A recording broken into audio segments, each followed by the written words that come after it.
Okay, there we go. All right, welcome back, everybody. Coffee and art in the morning. As you can see, I'm pretty zoomed in, and I've tried to focus it as best I can and get the color as best I can, but the camera does not like white pages. So I am not this tan. It would be nice if I was that tan, but I'm not. So just FYI, and the colors seem to be a little red seems or pink seems to come off as orange, and so we'll see how it goes. But I'm going to color this page. This is from the Secret Paris color book. I call it my Paula Paris book because she's the one that trigger-headed me. Showed this book on her stream, and I really liked it. So she enabled me, and I got it. So I'm just going to, I flipped through this. This is another part of today's show. I've already flipped through this book, shown a whole bunch of other color books. So if you're watching this part, I'll call it part two. Actually, it's a third part for the day, but I'll call it part two of the coloring book and art journaling. And so you can go back and look at all the other color books we talked about and different ways to color in them. Again, it's a two-sided page, so you do not want to use anything that like markers that's going to go through. I can use a little bit of acrylic paint, not watered down, or color pencil will be fine. So, but when you have a double-sided page like that, unless you're making a copy separate from the book to color on, you don't want to put marker or anything that's going to bleed through. If you're not sure if it's going to bleed through, go to the back of the book, use one of the back pages to test your markers and stuff. And I mean, when I say test your markers, I mean test every color. Yellow may not go through, black will. Red may go through, you know what I'm saying? So you want to test everything that you're going to put on here. If it's going to be something other than dry, like color pencil or colors, you want to test it before, otherwise you're going to have bleed through. Okay? And another good tip, and I'll do that now. Let me find one. Another good tip is when you're doing any kind of color book, anything, is to put something behind it so that the pressure of your pencil, although I recommend lots of light layers, but if you do any pressure, it will come through on this side, but you don't need it to go through to this and to the next and to the next. So it's just a good idea to put a piece of cardstock behind your work, but make sure that cardstock doesn't end up like halfway up into your piece, because then you're going to get a lump. You're going to have a line right there where you color. If that cardstock is under something like where you're coloring, you're going to get a line there. So be careful. Make sure your cardstock is fully behind what you're doing. I know that sounds simplistic, but, okay. All right. So if y'all have any questions, put them in caps so I know you're talking to me. Otherwise, the conversation just scrolls and rolls by. And, okay? So again, I do not know what colors. I had done one of the other ones with red, black, yellow. I think I'm going to do this one in pink, black, and maybe off-white or something like that. Now, because this is in my book, I'm not going to use my markers. I'm going to use just color pencil. And so it does take a while. Don't get me wrong. Let me just go ahead and move all my markers out of the way here. Just so they're out of my way and I can slide my color pencils up. So I have got pencils here. Let me move this out of the way so I can slide my pencils up. So I have a tray of markers here. Whoops, I'm going to get my color pencils out. These are all, I got a couple of sets here. These are just the cheap Crayola bullet tip. They're called Supra tips. So you can see it. They're cheap. They're like $10 for 50, and you can use a 50% off coupon, 40% off coupon, and get them for $5, $6, $7. But they're thick. But they will write, let me get something to write on here. They'll write thin, a medium, and if you get it fully on its side, a thick. So that's why I like these. But again, I like these on pages where I can color separate out of the book, or where it's not a double-sided book. So I'm not going to use any markers in here because it's not a double-sided, I mean, it's not a single-sided. It'll bleed through. Okay, so I'm going to pull over here my tray. So I have a tray of color pencils. And I keep my color pencils, except, you'll see a bunch of loose ones because I'm using a lot of them right now. But I keep them bundled up in color families. Like here's purples, yellows, and I bundle them like that in light oranges. I like them that way. Now, granted, when I'm using them, they're all like this, okay? But I try to go through every now and then, at least once every week or two, and put them all back in their little homes, because it's just easy for me. If I need I know I need a yellow, I can just pick up this whole bundle and go like this and flip through and find the color I want. Whereas if they're all jumbled up in a big, all colors are mixed up in the tray, then I'm digging and digging and digging and digging and digging and digging for just a yellow. Know what I mean, Vern? So that's just my system of doing it. You could also just leave them in their trays, in the tins that they come in. But I don't do that with that. I do it with my Neo colors and my ink tints. They live in their tin homes. I use my color pencils like all day long. So putting them back in the little tins, this is just so much easier for me. All right, so let's get started. Any questions or anything? So again, I think I want her shirt kind of like I did the other one with black, red, and green. I think I'm going to do this one pink, black, and white. Okay, it'll take a little less time, but you can still see some of what I want to do. And I got my pencil sharpener always handy, and some kind of little, because I carry, if I go from room to room, I carry just a little something to keep my pencil sharpeners in, so that, like if I'm laying in the bed, I can put with my feet up, then I have something to put the pencil shavings in. Rather than like in here, I got a ginormous trash can right next to me. But, so that's just a convenience thing there. Thanks, Paula. Yeah, it's easy for me to find the colors I want when they're bundled. And the bundles I have, hang on, let me tell Hubster I'm still streaming. Hey, I'm still streaming. Can I call you back? Okay, bye. So I do have a whole lot of them loose right now because I've been working on a lot of portraits. So you can see all these are loose right now. Look at all those that need to be put back in their home. All these are loose. But I have like peach and flesh.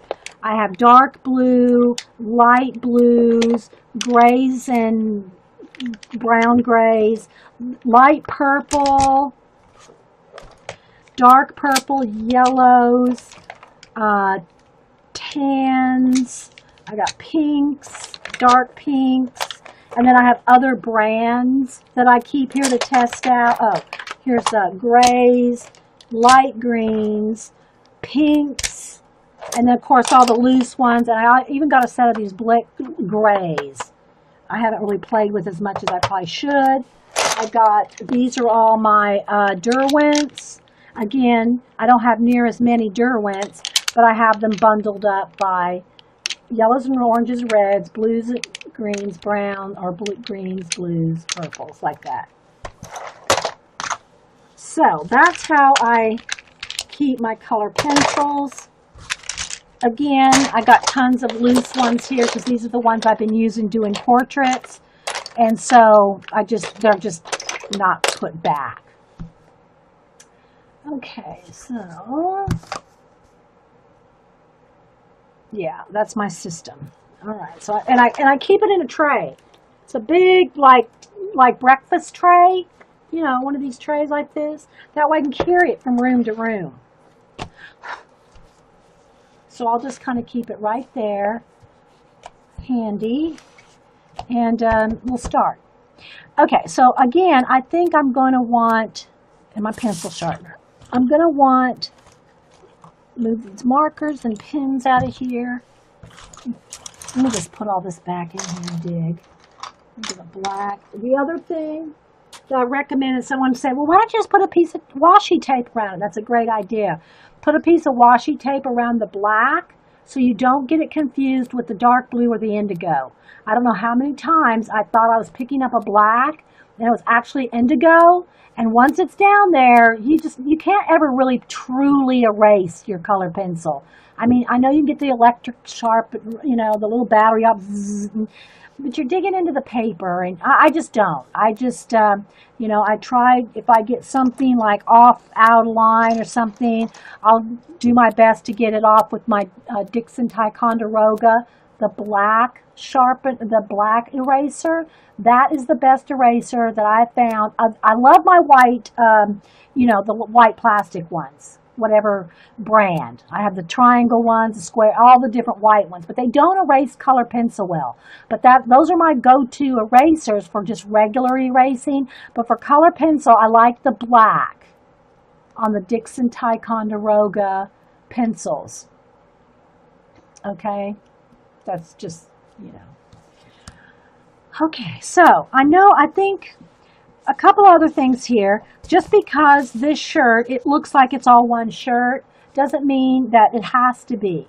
I'm going to do the yoke of this shirt, black background, and then with pink flowers everywhere. But I'm going to have a separate, the yoke is going to be different. Now, to get a true, nice, dark black, it's going to take a while, okay, with the pencil. If I'm doing like a one-sided color page where I don't care if it goes through, like here, let me get this one over here. You know, like I was showing where we cut that little bit of ATC out of here for talking about doing a color book swap. If I want a nice dark black and I just want to use a Sharpie, but this is what happens. I don't want this in my nice Paula Paris book.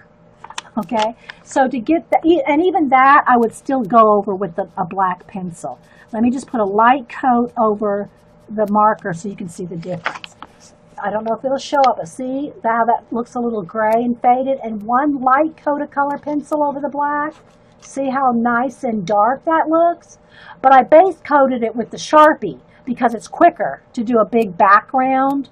You know, when you want to do a background all black, it's quicker to do with the Sharpie and then just put a layer of pencil over it. But, you know, you got to know what kind of, you know, what you're doing there. So I don't want to put any marker on this at all. So that being said, getting a nice dark black is going to take a lot of coats. So what I'm going to do just to start here, though, I'm going to just go ahead and put a light coat of black, just so you can see where it's going to end up being really, really black after about 2 or 3 layers. But I never bear down. If you see a shine while you're doing this, you're pushing too hard. And I don't know if I can, let's see if I can get a little something here. Let me go real dark here. See, I can get dark black real quick, but let's see if you can see the shine. Don't know if the waxy bloom will show up.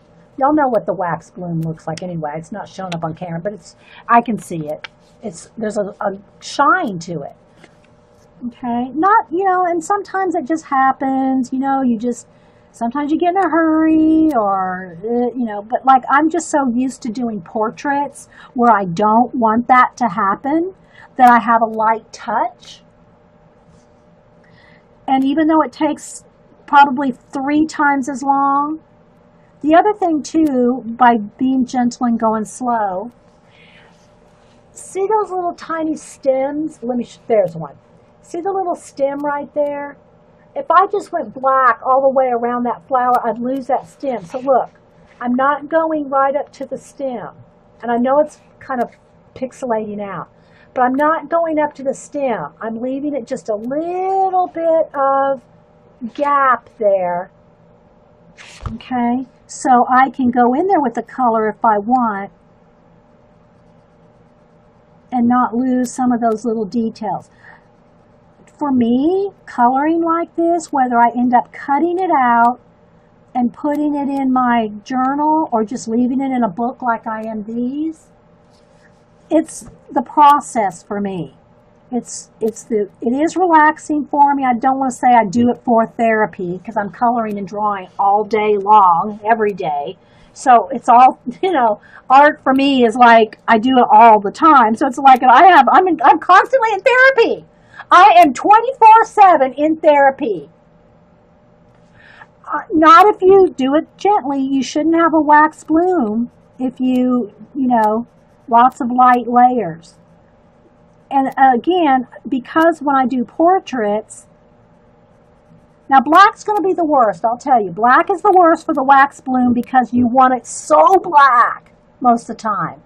You want it so black that you just, you just want it solid black, so you're tempted just to go in there and really bear down and go for it, But, so it's the worst for getting a wax bloom. Now I could put a layer of purple and then a blue and then a black. That'll make it even darker. That's the thing about doing lots of layers. You can get so many colors and variations. And because I do so many skin tones and faces, I'm used to layering and used to, and please don't ever think that I'm the definitive answer on how to do color pencils. There's tons of books. Paula got a good one the other day. There's tons of books and YouTubes, and everybody's got a little bit different finesse and a little bit different techniques, and depending on the kind of pencils. Gardening does that for you, Dana? Yeah. I guess it would for me if it wasn't so dang hot out there. The gardening it's just so hot. Anyway, but Grandma loved to garden. My grandma was a gardener and a sewer. So, and Mom, I got Mom into scrapbooking, and now I got Mom into color books. She went out and got that Daphne's Diary one. And so I said, well, Mom, I know what I'm getting you for Christmas. So hopefully they're going to come for Christmas again. 2 weeks before Christmas during one of Boo's competitions, one of her cheer competitions, and they've come the last 2 years. So I'm hoping they'll come again this year, and then we have a Christmas celebration like 2 weeks before Christmas. And I said, well, Mom, it's going to be easy to buy for you. We're just going to go color book shopping. We'll just go out, Mom, you and me. We know what we each want for Christmas. We'll just go out and buy ourselves a bunch of color books. We'll be happy campers, me and my mom. So you can see how I'm just kind of, that's got 2 coats, that's got 1 coat. I'm just taking my time. I'll try to hold it up for y'all. Hopefully, the camera's kind of tilted a little so that my hand's not in the way. Next time I do a color page, I'll take the camera. My camera, it hangs upside down on a maul stick, and it's attached to the maul stick with one of those gorilla legs, those little tripods that have the little balls on them and they bend any which way. How do you like that? They go any which way. Anyway, so they're wrapped around the stick and hanging down. Well, if I take it off the stick, I could probably set the camera here, like just kind of focusing. Maybe I'll try that here in a minute just to test it out. Maybe we'll test that out. If I take the camera off the stick and just set it up right here, y'all want to try that in a minute? We'll give it a go. People always ask how different streamers and different video, how they have their camera set up. I also have a tripod that the webcam has a screw in it. You can just screw it to the tripod, and I also have a selfie stick. So it can attach to a selfie stick, and I can move it around and hang it and do different things with it that way too.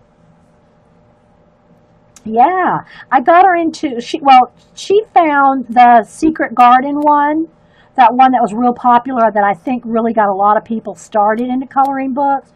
And then I told her about this. She called me from Barnes & Noble. I said, what's the name of that book again? And I said, well, don't get the magazine. There's a magazine and a color book. So she got the Daphne's Diary coloring book. They also have a either monthly or bi-monthly magazine. Make sure it says coloring book. This is their first one. And I think they're going to come out with them maybe quarterly. I don't know. But what I like about this is how it's kind of like a combination of Flow magazine with half done and partial done. And you can color, doodle. You see what I mean? See what I mean, Vern? So some of it's got color on it to get you going. You know, and then there's just lots of, so it's really awesome. It's an awesome book, but they're not cheap. This one was, oh, I took the thing off. I think it was like 20. I think it was $19.99, maybe 21. So they're not cheap. I took the price. Hang on, I'm gonna sneeze. Excuse me. So, but I'm thinking it's like 20 bucks, maybe 22. It's like the Flow, but it's an English publication. So just like the Flow is a Dutch magazine, printed in English. Well, it has different versions. It's got a Dutch version and an English version of Flow. And that's why it's more expensive. It's printed overseas. It's shipped over, here. It's a lot of more goes into it. And this is a UK publication. And their magazine's awesome. It's very English garden, cooking, houses, decorating, with a lot of paper goods in there as well. So it's kind of like the English version of Flow, although I believe this has been out longer than Flow. I can't say. Flow might have been out a long time in Netherlands.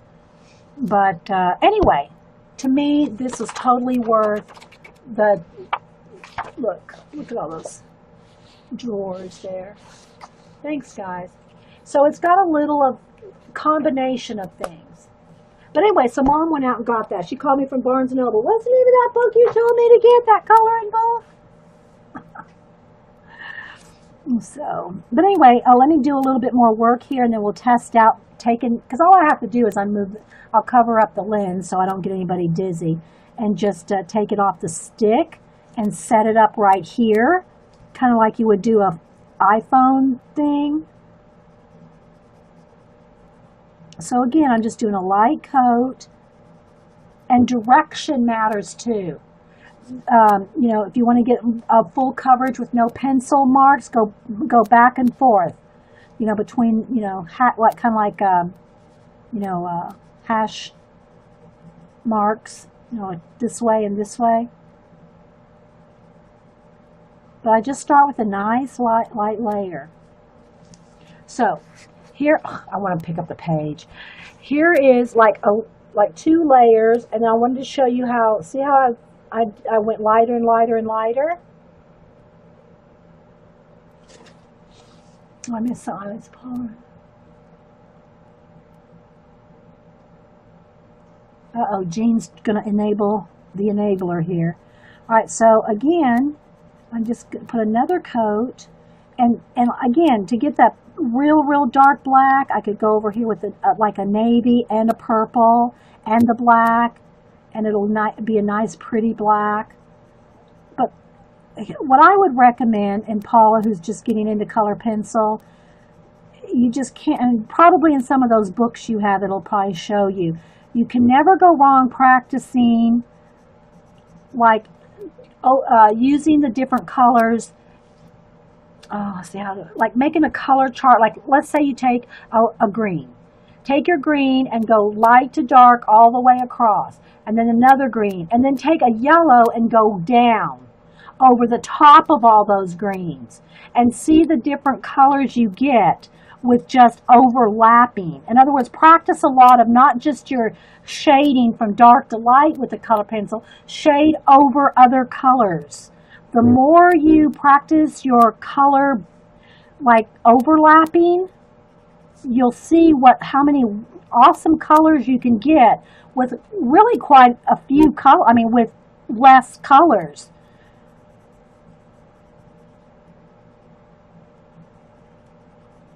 So I'm just going back over. You can go in little circles and kind of blend in. And right now I'm just kind of telling you all these different things as I think of them while I'm doing it. And technically speaking, I probably should have done the pink flowers, although I know how to be very careful when I'm touching edges of colors. Not that I get it perfect or anything like that, but you really don't want to go in there with pink now with the black, unless you know how to be very careful not to touch the black with the pink that I'm going to go in here with.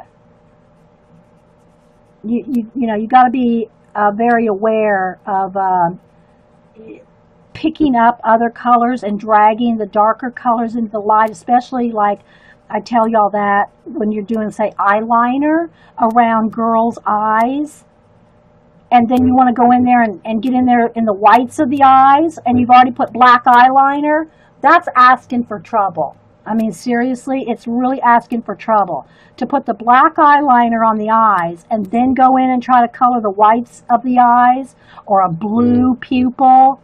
You just, you're doomed to fail unless you just got a sharpest pencil that you can possibly get and go real slow.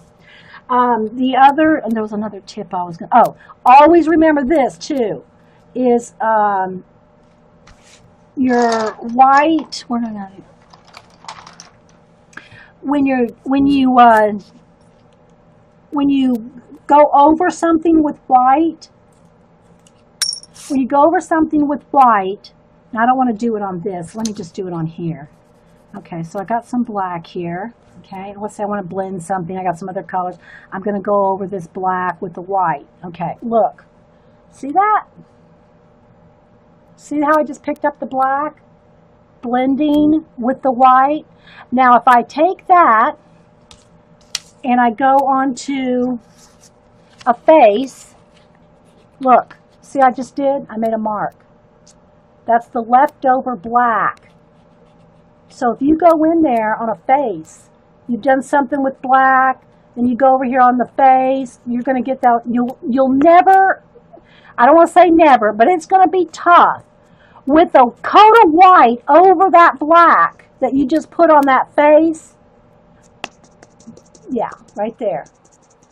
Don't, always make sure you have something. That's why, and by the way, I did paint out my my craft here, my craft paper cover table.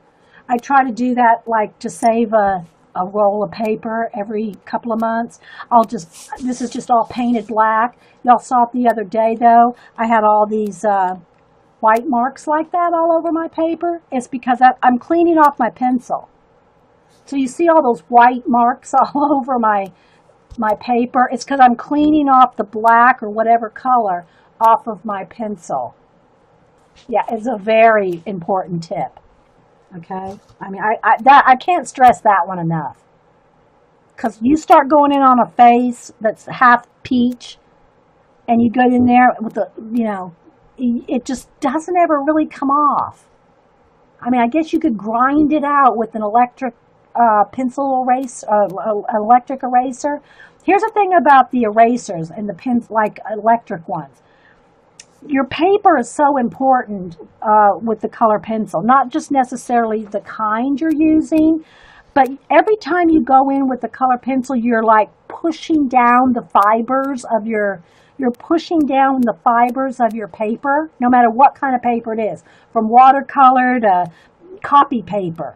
Every time you put a coat of pencil down, you're grinding down those fibers. And when you go in there with the pencil eraser, especially an electric one, you just took up all those fibers, and it does the paper's never the same again. It's no longer a virgin paper when you go in there with those things. Just saying. It's just best if you just, now there have been times where I've accidentally got a little bit of something on a face that I've had to go in there with a 2-hair brush and some paint and try to, get rid of it.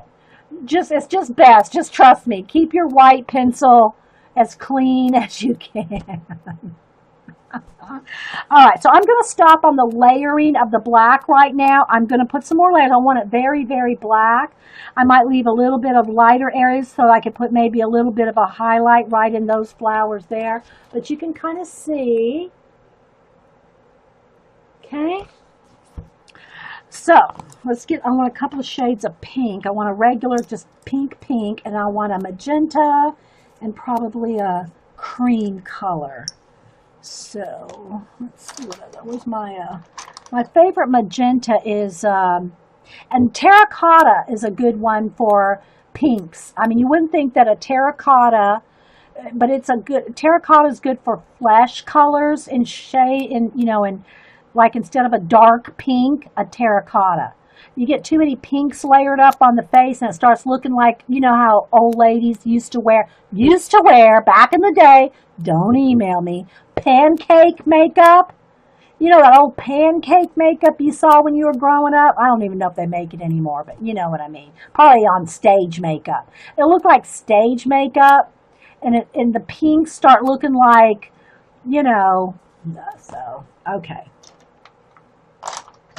So but I love this raspberry. That's the color for a dark pink, a raspberry. Now, again, I'm not going to just be using it's not just going to go from light pink to dark pink. They'll blend. They're going to kiss and become. They're going to become. I don't want to say they're going to become one. I mean, I don't want to get this all weird or anything. But anyway, so I'm just going to start with a light pink. I want all the flowers to be pink, but they're not going to be a flat pink. But I'm going to start with just coloring them all. And I don't know that I'll do all of them. Oh, should we try to move the camera? Or do you think an angle might be distracting? Do y'all like it overhead? If I move the camera here to the side, it's going to be closer, but it's not going to be a flat down. It's going to be kind of like this angle. So you guys tell me. Vicky, do you want it do you like the overhead like this? Or do you think if I got the camera right here, that y'all would be able to see the process a little better? I mean, I can move it back if it doesn't work. It's no big deal. It's just like the gorilla arm thing. Do you want me to try? Bye, Rain. Let me get You think it's fine like this? Okay. I mean, you just can't really see anything I'm coloring. I mean, I'm thinking that if I put the camera to the side, you'll see it this close. You'll see it this close if I move the camera. I just can't really zoom in anymore without it pixelating.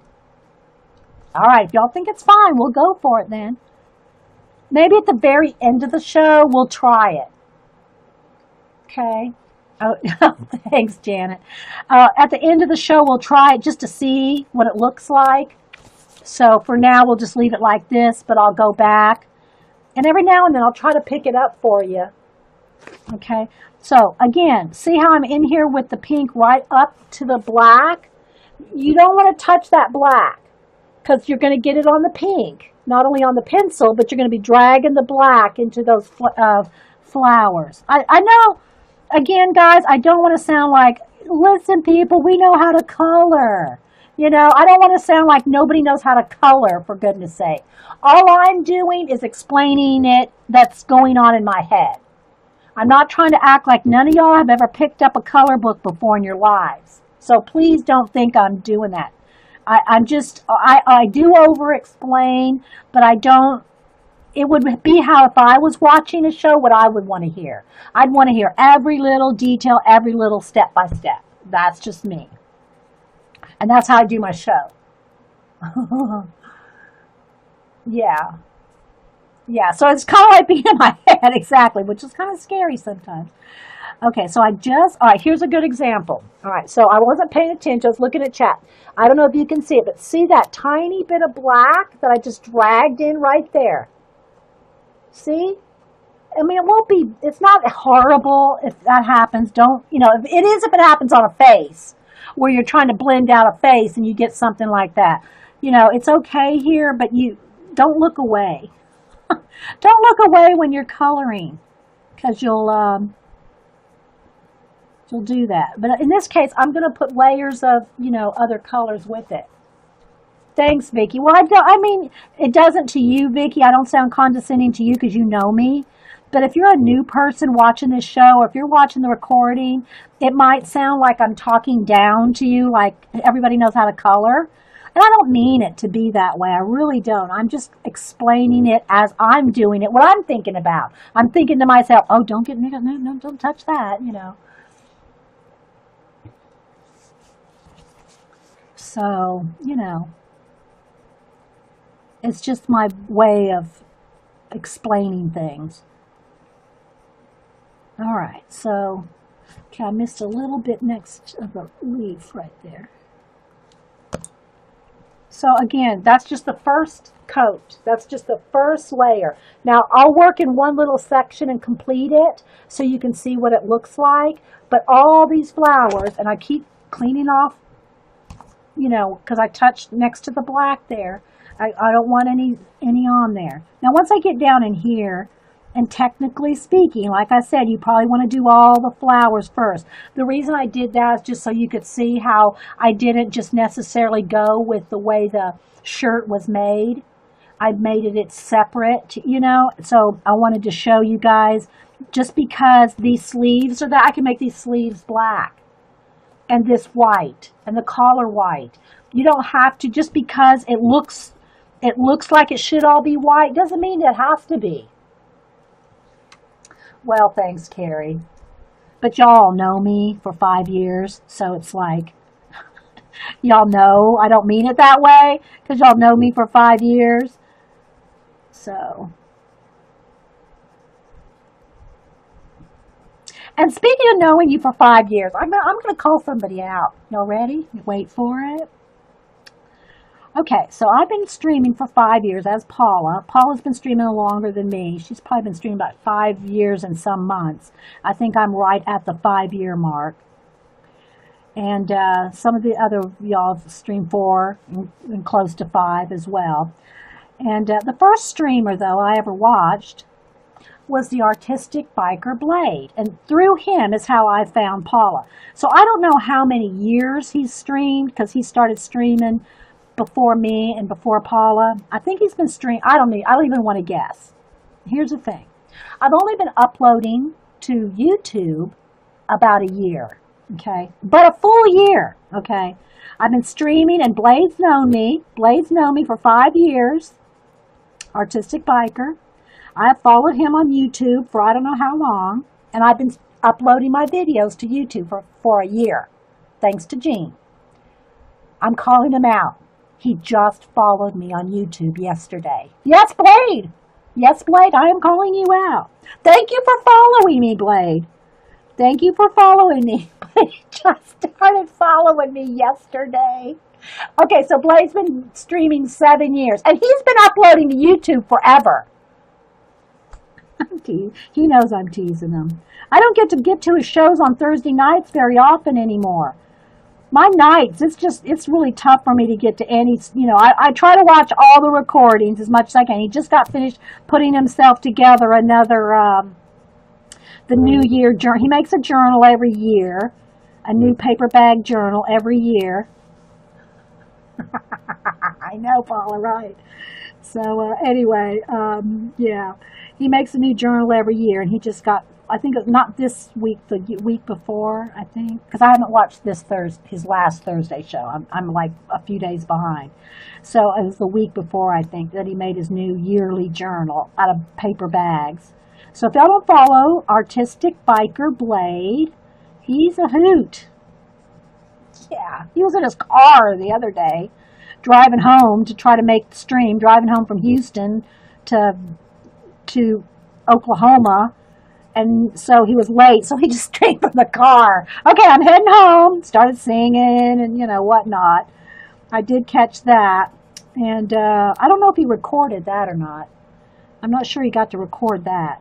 I think I watched that live. I went on there and said, okay, let's watch Blade. He was in his car. Anyway, driving home, late to the stream. But he streams every Thursday night. And he does upload sometimes the long version and sometimes just a short version to YouTube. But he'll stream an hour to 2 hours every Thursday night, Eastern, and I think it's just called Artistic Biker. Yeah, the Artistic Biker on YouTube and Ustream. Yeah. Yeah. Thanks, Carrie, for putting in the link. She's putting in the link for you, Blade. Just saying. His name's Jonathan, but his nickname's Blade. He's told the story of why he's called Blade. I'm not going to tell his stories for him now because he didn't follow me till yesterday. So I'm not telling his stories, but I know the story of why he's called Blade.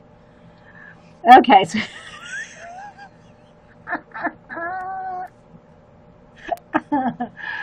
okay. So anyway, I'm just teasing on there. Okay. So there we go. So there we go. That's just one coat.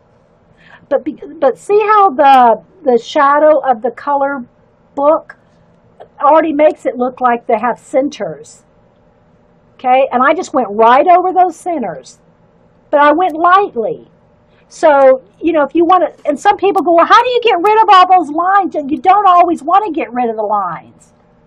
Sometimes you do, depending on what you're working on, but sometimes you want those lines to show. You know? Okay, and I think she's gonna have, she has her cuff rolled up right here. I think I'm gonna put pink buttons. That would be buttons. She has pink buttons on her. Don't email me, people. Don't email me. Okay, so there we go. So that's probably, I don't know if that's her sleeve pushed up or arm. It could be whatever you want it to be. But that one, you can see it's rolled up there. Okay.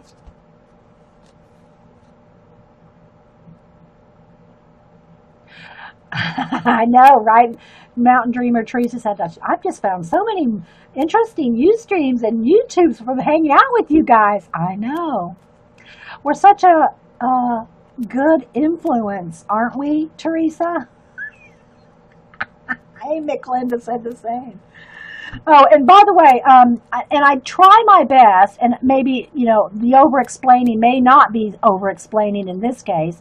I did have a YouTuber ask me if I could repeat you guys' questions. Now, that's a hoot right in and of itself right there. They asked if I could repeat your questions when I'm answering, and I try to incorporate any full, you know, when I answer something, I try to incorporate the question and the answer together. But it's hard unless you've been here to watch, you know, right now we have over 50 people here. Earlier we had over 60. It's hard to repeat every sentence that goes through the chat. Sometimes they're combined, like 2 or 3 people might ask the same question in different ways. Like somebody might say, well, how did you shade the pink? 3 people might say, you know, how did you shade the pink? What are you using with the pink? What kind of pencil are you using? And what book are you in? So I might just answer all 4 of those questions in one and say I'm using Prismacolor pink in my Paris book, and it's you know, not a double, it's a, you know, double-sided page, something like that. So my answers sometimes incorporate a lot of questions all in one that people not watching the chat don't understand. Yeah, so Dana goes, lots of what happens in chat stays in chat. So true, Dana, so true. But the questions, like the technical questions and stuff like that, I do try to answer, you know, as fully as possible. But to repeat the questions and then answer, it's really kind of hard to do because sometimes they're combining questions and the chat does roll fast. You know, you have about, let's see, 1, 2, 3, 4, 5, 6, 7. I have maybe 10 sentences that I can see at a time, and then they're constantly scrolling off. So, and that's why I ask people to put them in caps so I can see, and whoever is streaming, any streamer needs to have them in caps so they know that you're being asked a question directly, because a lot of chat goes on that I'm not repeating, you know. So, yeah. Yeah, and someone mentioned, okay, and I know, yes, Vicky, buttons, not buttons. Anyway, that aside, where's Linda? I need to get Linda some Mod Podge. Sorry, guys. That's an inside joke. Don't email me. Don't email me. Okay, so now I forgot what I was going to say. Oh, somebody mentioned CAC, the Community Artist. What does it stand for again, Lynn? I'm in a part of it. I can't remember. I haven't been able to do the hashtag events yet because I just haven't had time. But CAC, it's put out by, oh my gosh, see, that just popped up in chat now. I wasn't prepared to think about all the different, what is her name? The fun lady. Oh gosh, I'll have to wait for the chat to catch up to me. No, you can email me your information and stuff like that. Oh my gosh. Vicky says, Janet said earlier, oh no, I emailed Dee Dee, yikes. And Vicky goes, you're doomed. When I say don't email me, I mean gripes and complaints and, oh, I can't see this and there's lag in chat. I know those things. No, it's not. Shannon's in it. Shannon Green's in it, but Art Sherpa. Thank you, Lynn. The Art Sherpa. Let me try to remember to put her link in here, too. I try to put people's links, and sometimes, all right, Art Sherpa. Where's my other? I have my list of links here. Okay, Art Sherpa. So anyway, and what does the CAC stand for again? Community of Art Creators or something like that. Anyway, they do a hashtag event once or twice a month. Cinnamon Cooney. Okay. Well, anyway, I'll put the Art Sherpa's link. She's the one that I know that really started it, maybe. I hope I'm not wrong. Anyway, so the Creative Art Community of Art Creators. And anyway, so it's people that want to do hashtag event. Sherry Pink does it. Who else here wants a shout out? Collaborative Art Community. Thank you. Oh, let me write that down. I'm in it on Facebook, Lynn. And I can't. Sorry, guys. Sorry, Art Sherpa. Okay, collaborative Art Community. And it's a hashtag event, so that what it is if you're in it, you can hashtag, well, I guess you don't really have to be in that, but if you want to be a part of the hashtag events, you can hashtag your show, like this one was fall, summer, no, it's not fall, summer. There was a love summer art, there was a love fall art, and you put the hashtag, and then it's all like noted in a YouTube brain. And you can find everybody that's a part of that hashtag during the month. Okay, and I think I sort of got that right. Yeah, I have a lot of things in my brain. No, thanks, Lynn, I think. Okay, so anyway, I'll link Art Sherpa in my in this video. So I don't know who else has, yeah, I just haven't had a chance to do it. I have been so busy. I think Zandra's done it. Thanks, Miko. Kathy Cass has done it.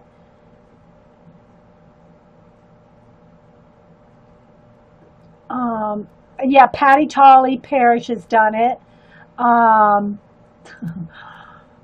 So anyway, but just look for the hashtag, and this one I think was it Love Fall Art or Fall? Somebody can tell me the name of this month's one. That was like this past weekend. It was this past weekend. Yeah, Patty did it. Okay, so I'm going to keep trying to keep coloring while we talk about it. All right, so again, I'm going to pick up the raspberry and the pink. And again, tiny little things, sharpen your pencil. When you're doing a big area of blending, say let's say her whole face, it's okay if pencil gets a little dull. but then you can't get into those little tight areas. Technically speaking, you should be able to color very smoothly and blendy with the sharpest pencil you have. You can do it. You just got to take your time. You know, you would think, let me get another one of my Darcy, all kinds of notes here. One of my Darcy cupcake Post-it notes here. Even with the sharpest pencil, you can still do a light blend, and you can blend a big area with a sharp pencil. And you just kind of keep turning your pencil and keep your point sharp.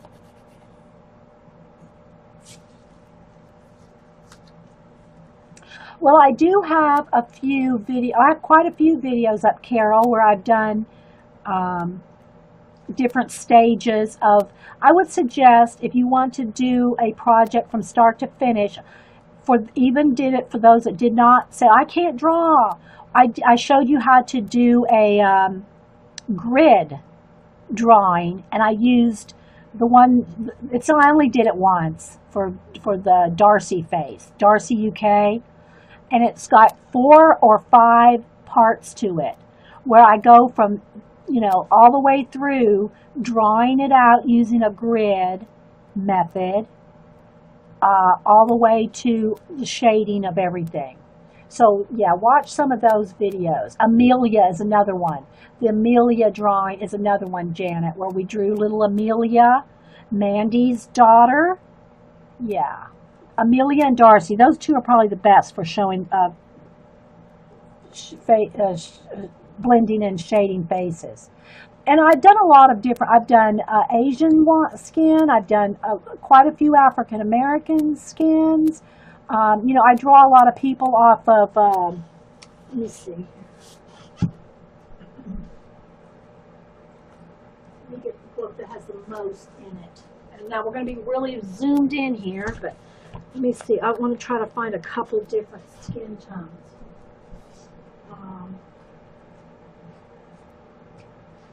I'm looking for my little book. Here we go. I got 3 more faces getting ready to do. Okay, so this girl, I'm not sure her nationality, but like Mediterranean. So she's kind of like a little darker. Okay, and again, it's not the right, it's way darker than it should be, because look at my skin here, guys. I am pale as a ghost. So you can see how it's really not true color. He's pretty pale. All right, see how it just flashed out real quick?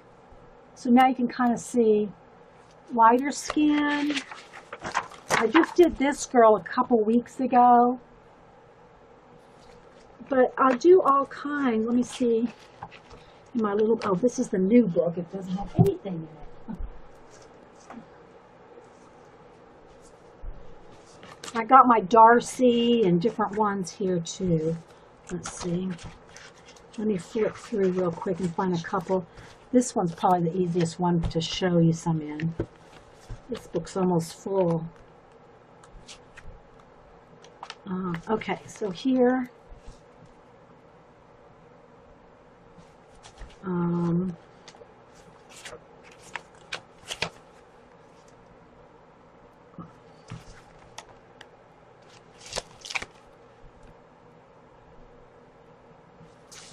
Just show some different nationalities here. And then it's like, do guys too, girls and guys. What else do I have in this book?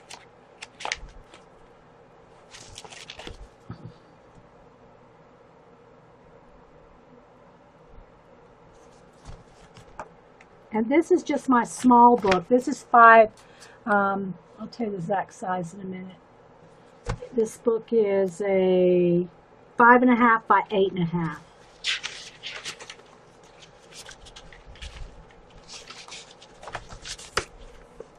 And he only posted half a face, so that's all I drew. I mean, his selfie was only a half a face.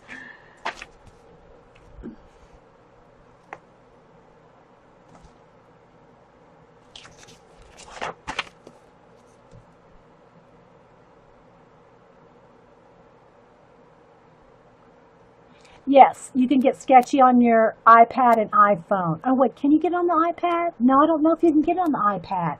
I have it on my iPhone, so I don't think so. I don't know. Maybe now you can, because I've been there for quite a while now. Angie, I don't remember if you can get it on your iPad or not. You can go look. I mean, just look it up. You'll be able to see. And I liked her because she's holding her selfie stick up and you can see it reflected in her eyes in the window.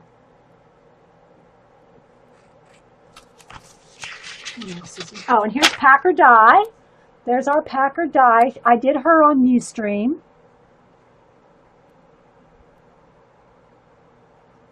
You got the wrong. Did you? Sketchy's free. So when you say you ordered something, Angie, yeah, Sketchy app is not a drawing app. It's not like anything that like you use for your drawing. It's just a bunch of people that upload their photographs and you draw them and you post on top of you just post them so that you can compare the two. But it doesn't help you, of course, practice drawing. But I'm saying it's not like a drawing app where you draw on something or anything like that. It's nothing like that. It's basically just an app of photographs where you upload your photographs, you draw the person, like I would draw here, like let's say Packer Die's picture was on Sketchy. She uploaded her picture. Then I would sit here and draw her picture, take a picture with my phone, upload it on top of her photograph. But it doesn't do anything. It's not an app like you think of an app where it does something for you. Does that make sense? Yeah, so I don't know if when you say you ordered something, Angie, I hope you didn't buy something, because Sketchy's free. Okay, let's see, what else do I have? And y'all have seen all these a bunch of times. I bring them out every now and then when somebody asks me about shading or,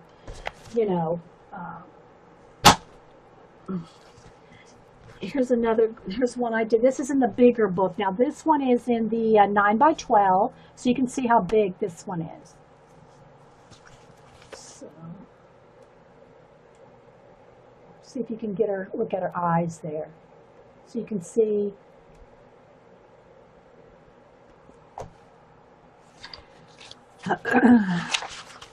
Here is one of no, that's not the one of Amelia.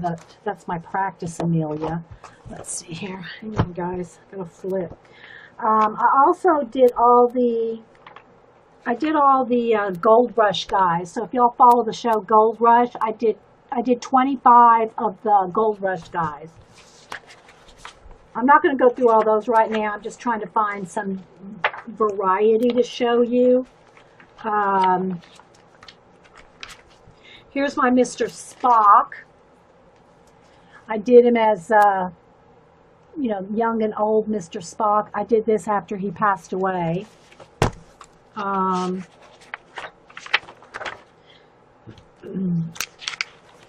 Here's another girl from Sketchy. Photo references. Yeah, it's photo references. Thank you, Dana. Couldn't think of it, That's why y'all are here, to complete my sentences. Here's my Sean Connery. Charlton Heston. And some of these, like this one in particular, and again, the color's a little orange, guys. So you can tell by the color of my hand. The color's a little off, but anyway. So I try to sometimes and I sometimes remember, sometimes I don't.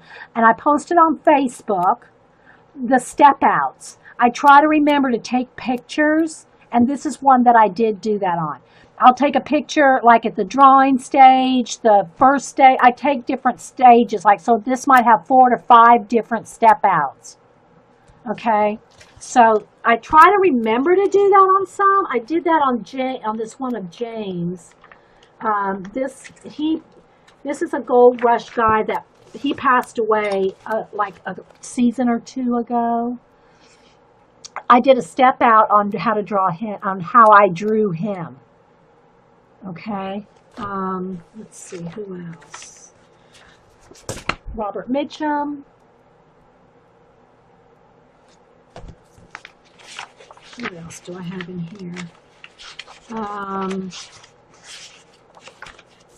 I have a couple of Yaya Han's cosplayer, Yaya Han. That one. I've got another one in here too. Catwoman, Yaya Han.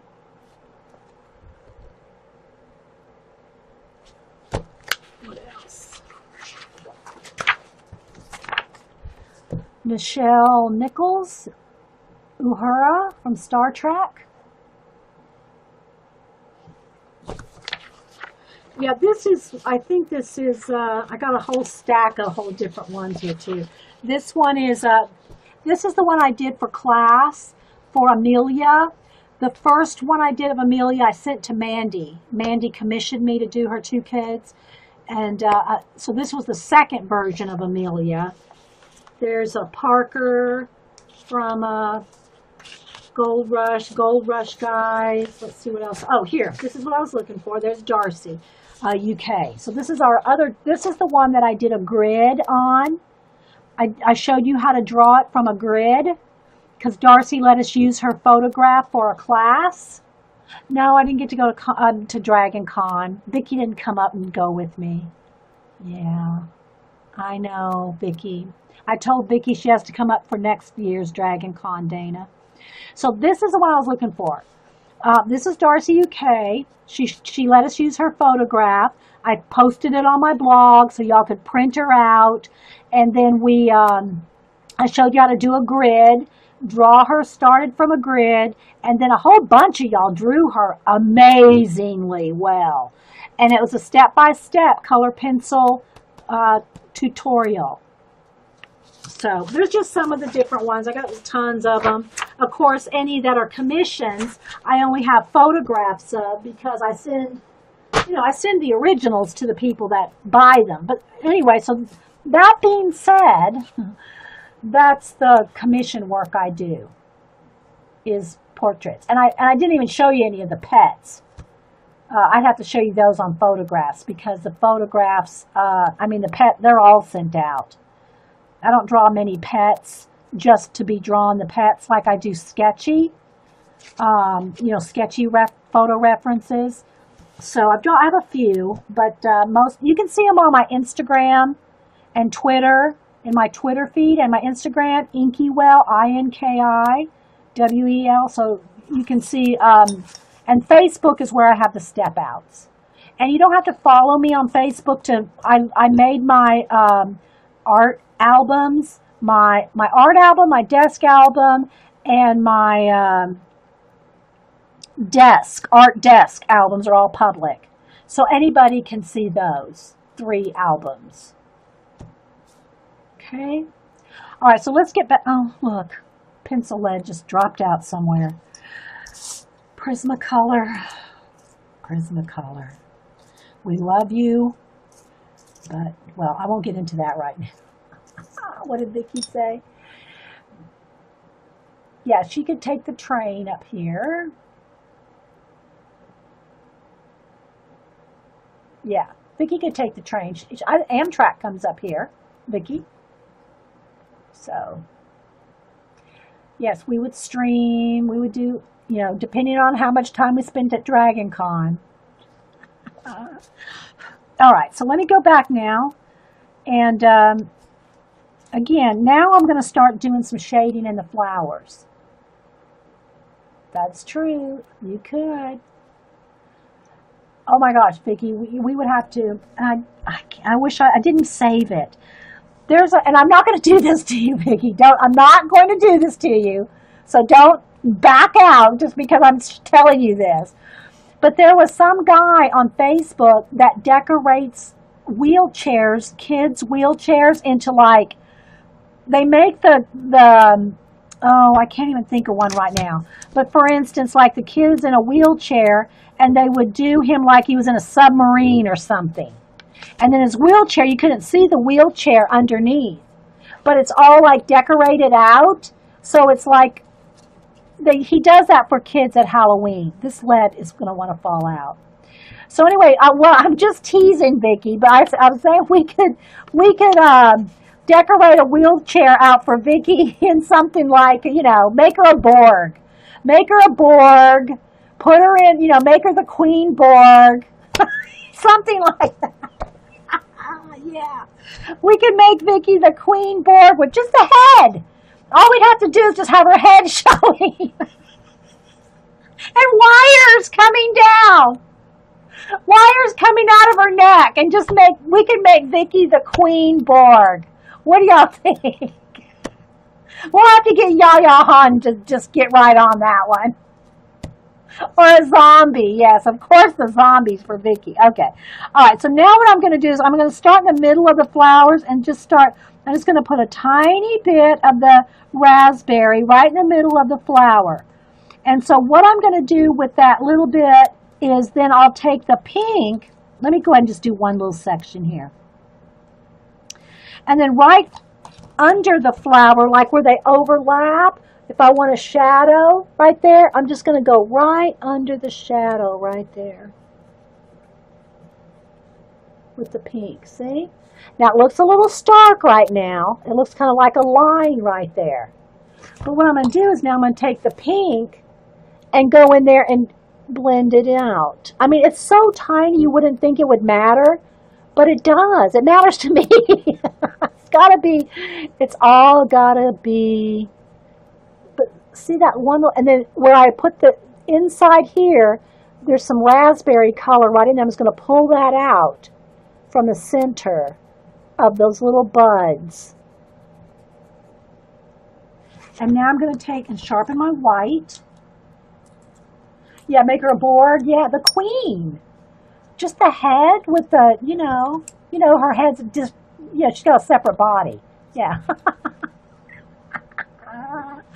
Okay, so now right along the edges here, I'm just going to kind of highlight a little bit, blend with a little bit of white right on the edges, just to kind of highlight those little flowers, just like that. See? Now look at the difference between that and, say, that. And I can even get in there and just kind of drag a little more out, blend a little more out. But don't forget, look, believe it or not, there's pink on there. Got to be careful if you want to go anywhere with that. Okay, so see the difference a little blending makes? And then when I go back in here and get a nice, let me sharpen my black again. I'm going to get in there around the flowers. You'll see them really pop once the black is really dark around.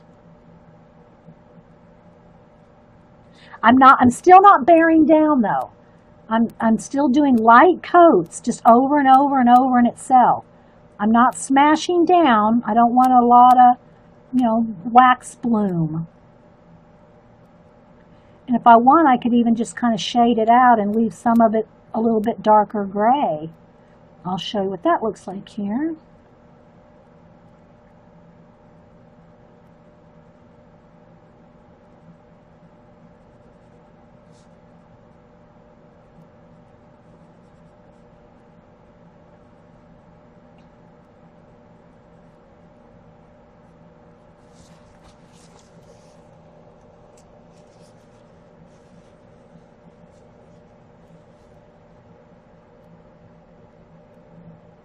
See?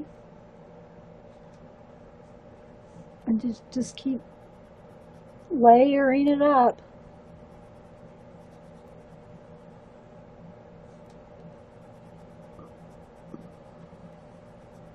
Trying to get so you can see.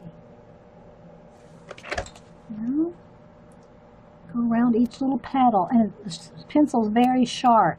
Now, you could do the same thing as far as like the background. If this was not a double-sided in a book, if it was just like the kimono girls, the girls in the kimonos, I could put a black pit pin right there where it's on one flat black. It could be, let me get one of those back out here. Where did I put that book?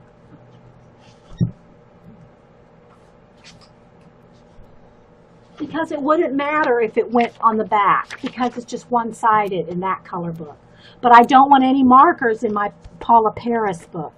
So let me show you the two that I just cut out.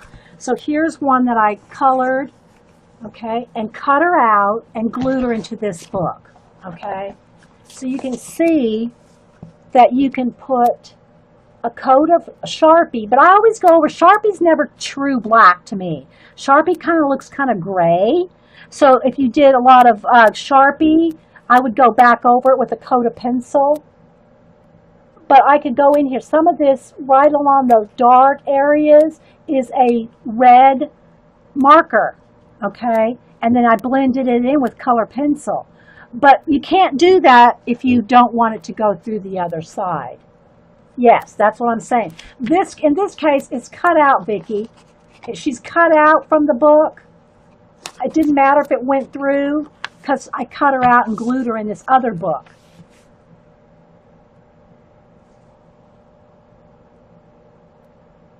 So I'll try to get you to see some of the little bits of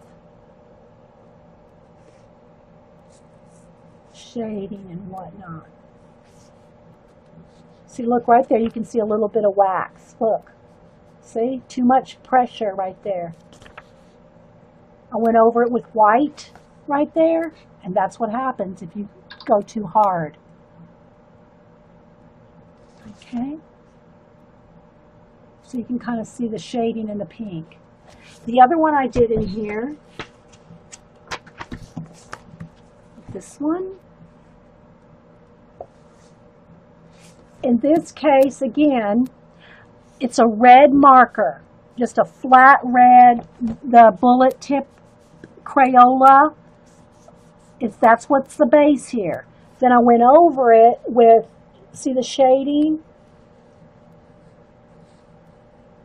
Same thing for this yellow. I can't remember if I used a yellow marker or if I used this yellow watercolor, one or the other. And then I shaded it and went over it with red, little tiny red flowers. This is all color pencil here. Lime green, green, teal, yellow, black in the leaves. So, and I left her face that like theater white. You know how they put their faces all white in the kabuki theater and the what do you call the girls that oh, what are what are the girls called? The hostess girls. I don't want to make it sound like, Anyway, they paint their faces all white with red and the lips like little hearts like that. Anyway.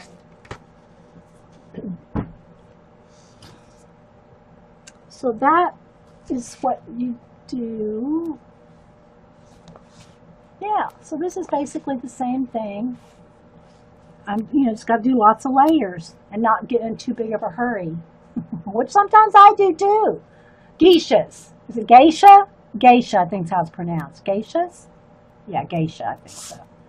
It's been a long time since I've read or heard anything on Japanese culture.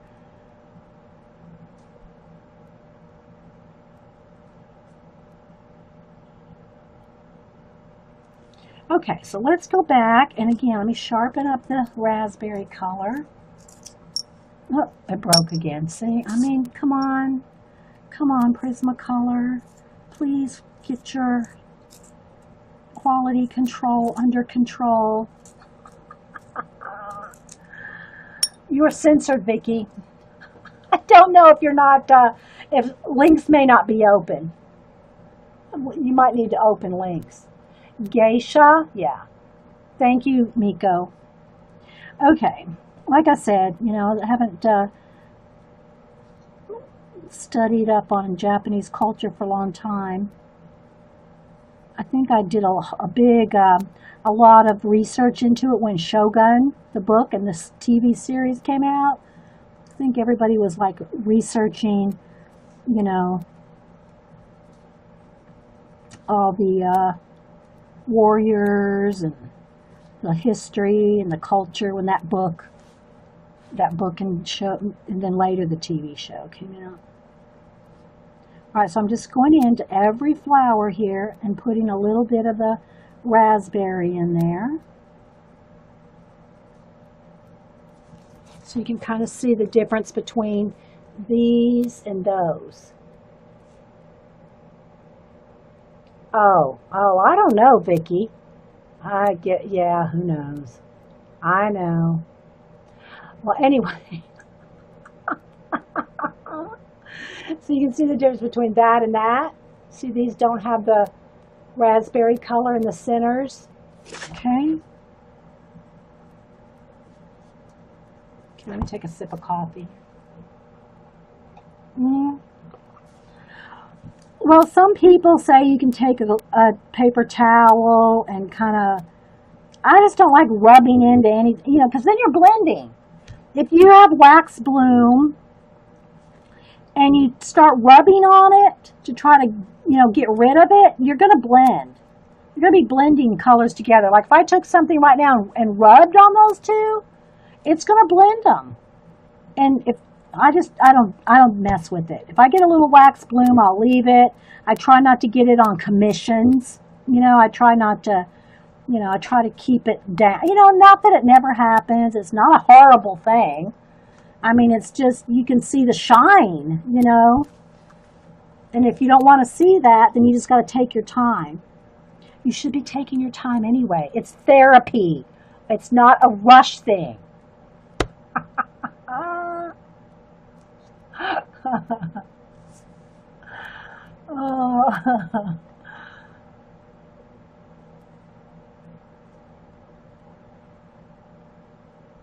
Oh, good grief. That's just like over the top right there, E.T. No, you really can't. Once the wax is there, just putting more pencil on, it's going to put more wax on top of wax. It's just best if you not get it waxy in the first place. Now you can try to erase some of the wax bloom off, but again, you're messing up your layers of color, especially if you're doing a face. Let's do a little test here. Let's see here. What can I waxy bloom up? Okay, so let's go ahead and do, I'll do a couple of layers here, and I'm going to try to get it real built up here. All right, let me show you this first. Okay, so here we go. This is a good example. So I'm going to get this real heavy and waxy right here. Okay, pushed real hard. That's really waxy there. Now watch the difference when I go over. So you can see it right there. I'm going to push real hard with the raspberry, but look what happens when I go over it. It's not going over. Look, I'm pushing as hard as I can. Now look, watch when I push on the paper. See the difference just in the color? You're not layering it anymore. You're not layering colors up anymore. This is wax bloomed up. So when I try to go over the pink with the red or the raspberry, you can see the wax bloom there. Trying to get the light to catch it. It's not wanting to catch it. I don't have a lamp. Here, let me turn on this light right there.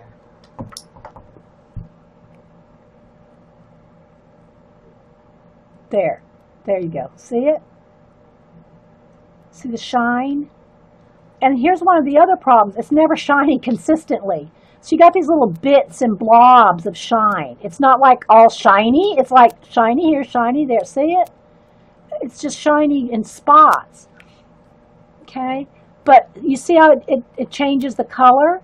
So when I think I'm getting this color, I'm getting that color.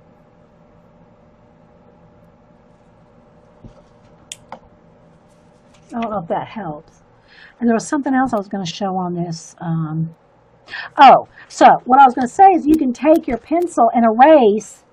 You can erase it back up, but now the texture of the paper is different, okay? And you're never going to get those colors back exactly because it's just not the same. So now I'm getting it like almost like a brown. And I don't know if you can see the color. So in a pinch, you can erase some off. And you can't really erase the whole wax bloom. If I start trying to erase wax bloom on there, it's lifting the color too. See, it's lifting the color and the wax bloom. It just doesn't work. Okay. Okay, so let's see here. So let me sharpen this raspberry again if it'll let me. Without breaking. I mean, it wants to break. I mean, it's loose in there. And I, need to, let's test that out. Remember I said let's test it out to see about melting it and see, rather than putting it in the oven, don't put it in the microwave, for goodness sake. Ask Dana. Some people say you can put it and heat them up on a low temp in the oven, put them out in the sun, and melt the core. I don't know. And I said, well, why don't we try it with a heat gun sometime? But I couldn't find a pencil at that exact moment that was breaking. This one is. Let's give it a shot. Oh, let me move that in. Let's give it a shot and see what happens. Now, I don't want to melt the actual tip either. Oh, sorry, you can't see what I'm doing. I'm just trying to heat up.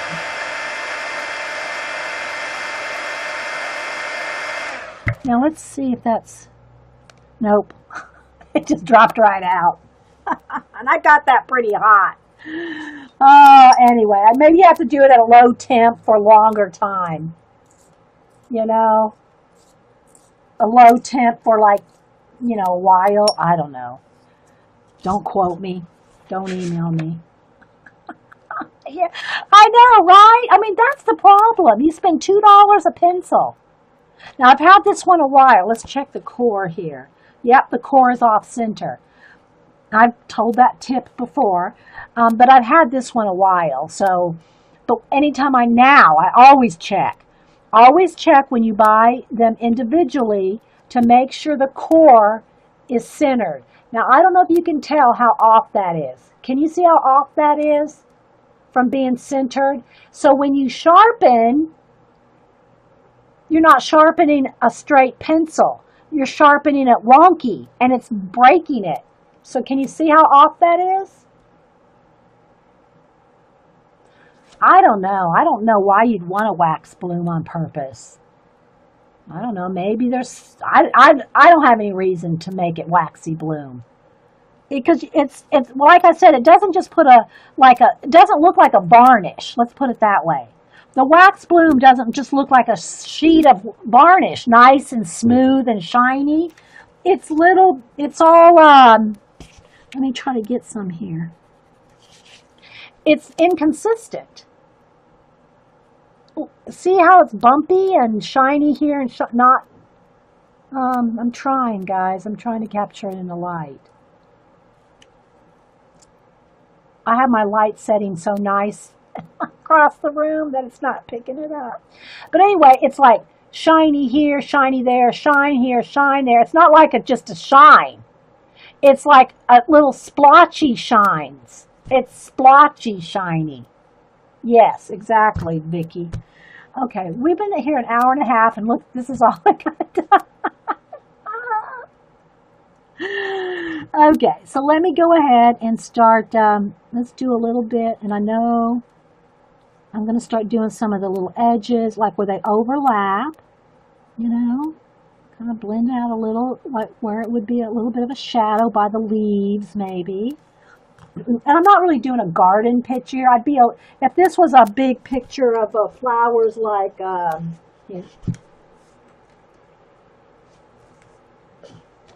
this book, where the flowers are big, like here.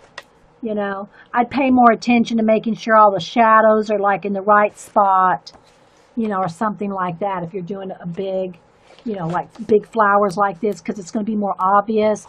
This is just a design on her shirt, not a flower garden, and they're very tiny. So as long as you can kind of get an indication of a little bit of shadow by the leaves or where the two touch, then you can, kind of blend that out a little bit from the center, a little bit more. Maybe you want a couple of little flicks of red coming out of the center.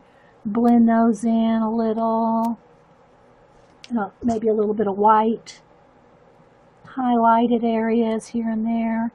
Again, it's just a little design on the shirt, so kind of get the idea of where it's shadowed and stuff. Just depending on how much time you want to take. You could make it look like a real flower garden if you took your time. Okay, just so you can kind of see a little bit of highlight. See where the little coming out from the center a little bit right there, gives it a little makes it looks like it's kind of inside the flower. And then you can just come back out and highlight some of the edges there to look like the, where the light's hitting a real garden flower. But to scrape a fine line, no, you don't scrape into, well, again, I don't want to ever say never. You don't scrape into pencil. I don't know. No, you're just, I know I want to sound like I'm going, oh, no. But that for me is like, no. I would never scrape into pencil. Now, here, there might be an exception to that. Let's say I got a little bit of black on, and depending on the paper too. If I got a little black on her face, I could take an X-Acto knife, and I'm talking like scalpel careful. Try to scrape off that little black mark you might have got on her face. That's the only time I'd ever be scraping into a color pencil, is to remove an accident. And there again, you've marked your paper. And if you're doing a commission, that's going to show. You can't dig into paper and have it not show. I've never tried the Spectrum Noir. But from what I understand, they're just not as waxy. See, the reason people like the Prismacolors is because they're waxy and blendable. Okay? But I've never tried the Spectrum Noir ones. And I do want to try the ones Kathy swears by. They're very expensive, and I'd have to order a couple just to test them out. It's the is it the Caran d'Ache? Luminesse? Yeah, she's still here. Is that right, Kathy? Caran d'Ache Luminaire? No, it's not Luminaire. It's Luminesse, I think. So Kathy, maybe if she's still around. Oh, there she is. So she swears by those, and she does amazing work with the Luminesse. She'll type it in for me in just a second. But they're very expensive. You probably wouldn't want to be using them in your color books. I mean, Prismacolors are $2 a pencil as it is. Now, granted, you can get, sets of them, and Blick's has sales all the time. You can probably get them like for $1.25. If you order them like through Blick or, one of the sites. It's okay. It's okay, Whippy. So anyway, I do want to try those eventually. I haven't tried them personally for one reason. My local Blick, doesn't carry them. I have a small Blick here. Now I go to Savannah to the big Mama Jamba Blick down there. Oh my gosh, I will be picking some up. Otherwise, I'll just pick up a couple next time I order something. I don't order a lot from Blick online. Like if I need like my Neocolor 2, the 84 set, I ordered that on Blick when they had a coupon, a sale, and I pretty much got it for half price. But I don't just order random pencils and stuff from Blick very often. But I do want to try those. Caran d'Ache Luminesse. Okay. Yeah, they're almost $5 each. Exactly, Dana. So I'd start off with 2 or 3, and the sets are going to run you $500-600 for a big set. Now I know you can probably buy portrait sets, landscape sets, and I think that's a good set. That's one of the things about the what was it called, the Spectrum Noir pencils, is they come in sets like that. So I don't know how well they work. I've never ever tried one, but they're made to go with the Spectrum Noir markers. Kind of like we're doing here, well, not here, but the other ones where I put a marker base down and then color pencil over.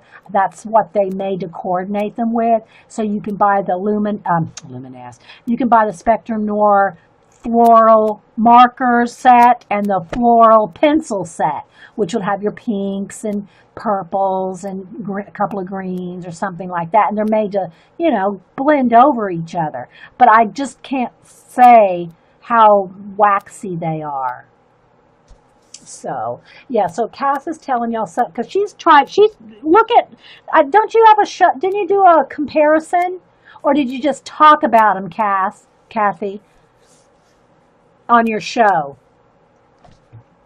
And we're talking about Kathy Arbor. If you want to check her out on YouTube, Kathy Arbour on YouTube. She did talk. I don't know that she actually did an official comparison with the different ones, but she has talked about the different ones on her show. So check out Kathy Arbor, Kathy with a K, and Arbor Abour. She's Cass here. Her nickname's Cass. So, yeah, I'm getting ready to wrap it up, Blondie. Let's do her face here. Oh, well, no, I want to do something else here. I want to show you. Let's get a little bit. A good shadow color is, that was not sharp. A good shadow color is either a blue gray or even that's not the one.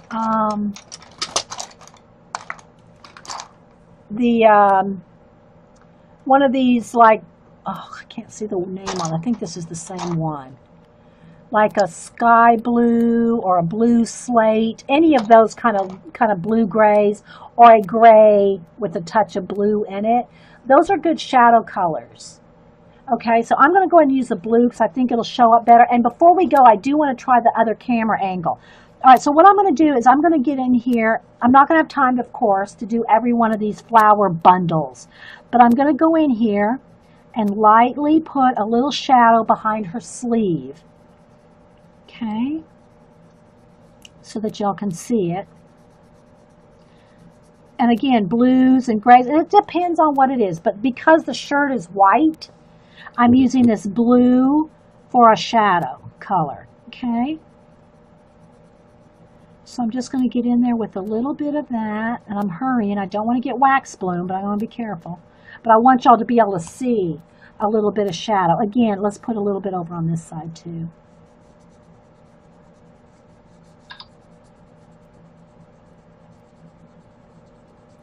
And the shadows also are going to go over your pattern, okay? At least a little bit. You don't have to completely cover it with the blue, but maybe just a little bit of hint of the shadow there, right over the pink. So I'll show you what that looks like, just so you could get the idea, okay? Before I go in then with the white and blend. Okay, so look at how, see the shadow behind your sleeve there? And you can carry it out a little bit, but it depends on how harsh, how sharp the shadow is. Like her sleeve, it might be, if it's a puffy sleeve, the shadow might come out a little bit in some areas. Same for over here, it might come out a little bit, but it's pretty much a sharp kind of shadow where her shirt is there. Okay? And then I'll go back in and I'll just kind of blend it out with white, because the shirt's going to stay white, okay?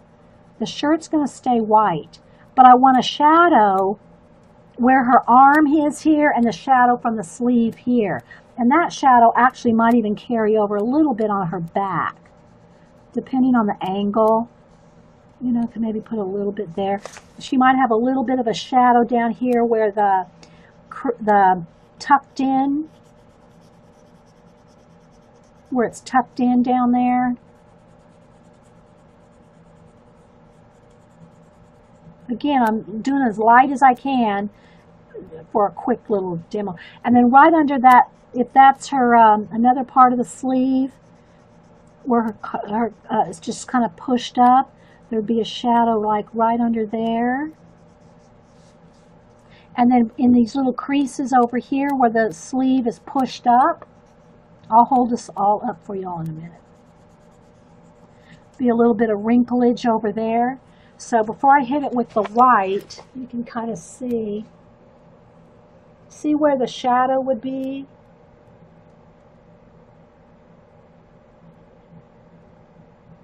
Oh, you compared, but you forgot to record? Now, Kathy, you're going to have to do a whole nother recording comparing them all.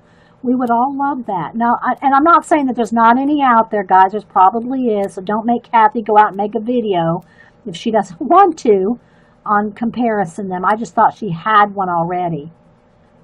But I'm sure there's tons of them out there. But you got to kind of go by price. How much, you know, if you're a portrait artist versus just using your color book. You know, Prismacolors to me are the best, like, all-around color pencil.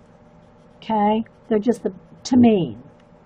Other than the breakage, you know, and I know they've changed, you know, manufacturers over the years from Barrel to Sanford to now they're called Premier. And I think they even have a student grade called Scholar that's like a step down from the Premier. I would just go for the Premier. You know, start with a 24 pack with a 50% coupon on a double coupon day or something like that.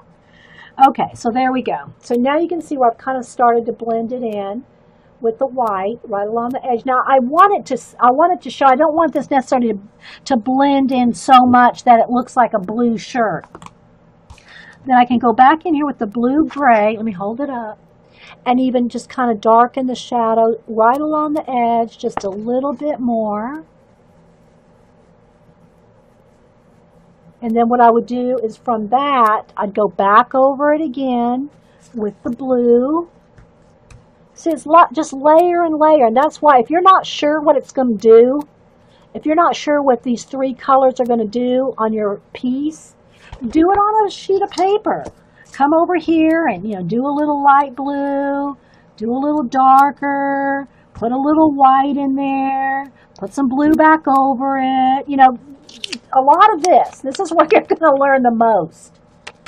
Okay, that's where you're going to learn the most from your color pencil, is just lots of doing. Lots of doing. I mean, I was so proud of, I don't know if Paula's still here.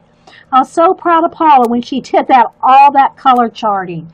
And, you know, I know she was probably, in one sense, she just wants a list of all her colors. But, oh my gosh, I know she probably learned more about those color pencils just, you know, making color charts like from dark to light like this than you will ever learn. You know, just doing that kind of thing. It's just so much practice. Okay, so I'm just kind of still blending. If I see too much of the dark line and I don't want in the shadow, not saying there's anything wrong with lines in times, but if I don't want where to be obvious where a line is, then I just keep blending it and blending it. So you can see from that to there. There we go. So you can kind of see a little bit.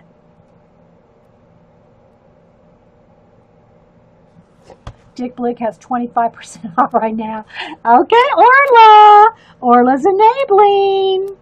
Blick has 25% off. Is that a total purchase? Or is that just pencils? Or what? What was it, Orla?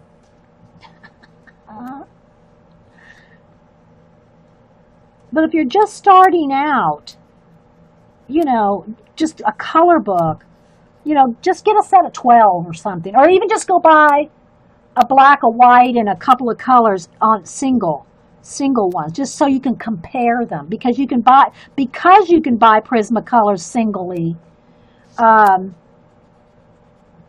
you might as well test out a couple. But black and white for sure. Black and white for sure in Prismacolor. Even if you use, and other pencils you can interact with, they'll interact. You got to test them out, though, and I can't swear by every single color pencil out there, but I would recommend a black and white in Prismacolor. Okay. All right, so I'm going to stop on that. Oh, I was going to do two other things. I wanted to do the face. What else was I going to do? I was going to do the face and something else. All right, so what I'm going to do is just get because I don't have I'm anxious to move my camera and test it out. Okay, again, I'm going to sharpen up just a light peach. I think that's just called light peach. Okay. Make sure there's no dark color on there. They're probably not as light fast as the $5 a pencil Lumen, and I think different colors are more light fast than others. But for me, I'm not going to put any artwork, whether I buy it or whether I do it. I'm not putting it out, and I'm not going to leave it out like where it's getting sun beating on it. I mean, the paper itself will change color if you do that.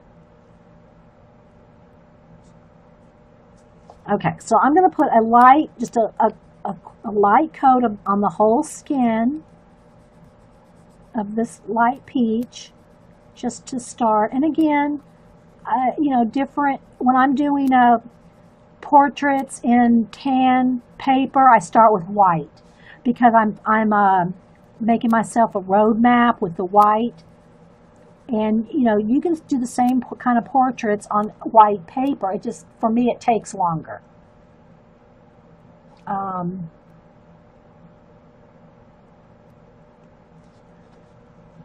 Well, maybe you've got lucky, Whippy, and all your pencils are centered. It's because they're not centered that keeps them not sharp, it keeps them breaking. The lead, and I know it's not lead, the pigment in there, if it's not centered in the barrel of the wood, and also depending on if it's barrel, Sanford, or Premier. The barrel, I'm telling you, the wood was different. It was a different kind of wood back in the day. Sanford, I think, also had a different kind of wood. If you pick up an old barrel color pencil and the new Premier, I can feel the weight difference. I can feel the weight difference in the wood. Or maybe it's a combination of the wood and the lead. They weigh, they're just different. So it just depends.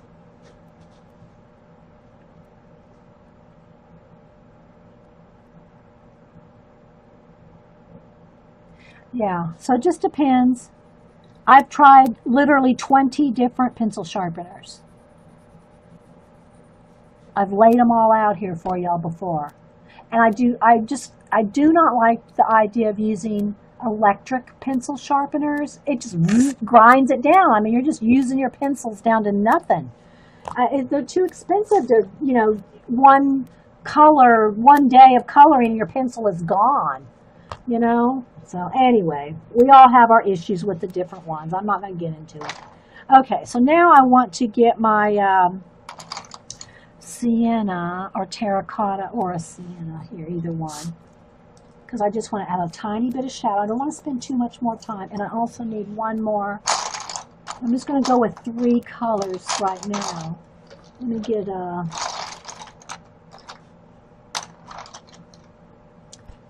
Hang on, guys. I'm trying to find a mid-tone peach. We could go... No. Let me go with this one. Is that it? No. Hang on, I'm digging. See, this is why I keep them bundled up. You keep your pencils bundled up in rubber bands, you don't have to dig. Now I can't find my pencil sharpener. Okay. So now I'm just going to go a little bit of, tiny bit of shadow in her ear and behind her head. Now remember, we're looking at the back of her neck here, so there's probably going to be a shadow behind her, under her hair here. And, you know, maybe a little bit under her chin.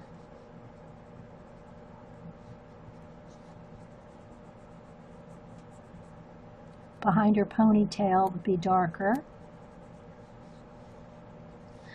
I'm just the lightest touch, guys. Okay, now I'm going to take my medium peach and go over that lightly. And I'm also pulling down a little past. And you can go, you know, put a light coat of peach first, then the shadow. You can go back and forth. Try it different ways. Try with your little, better than this, but try with your little test thing. Try doing your shadow and then the peach and then the light peach, okay, and trying to blend. Then go over here with the light, then the medium, and then the dark. And do a blend and see how different ways, you know, what kind of, you get different effects depending on which way you blend. from light to dark, dark to light.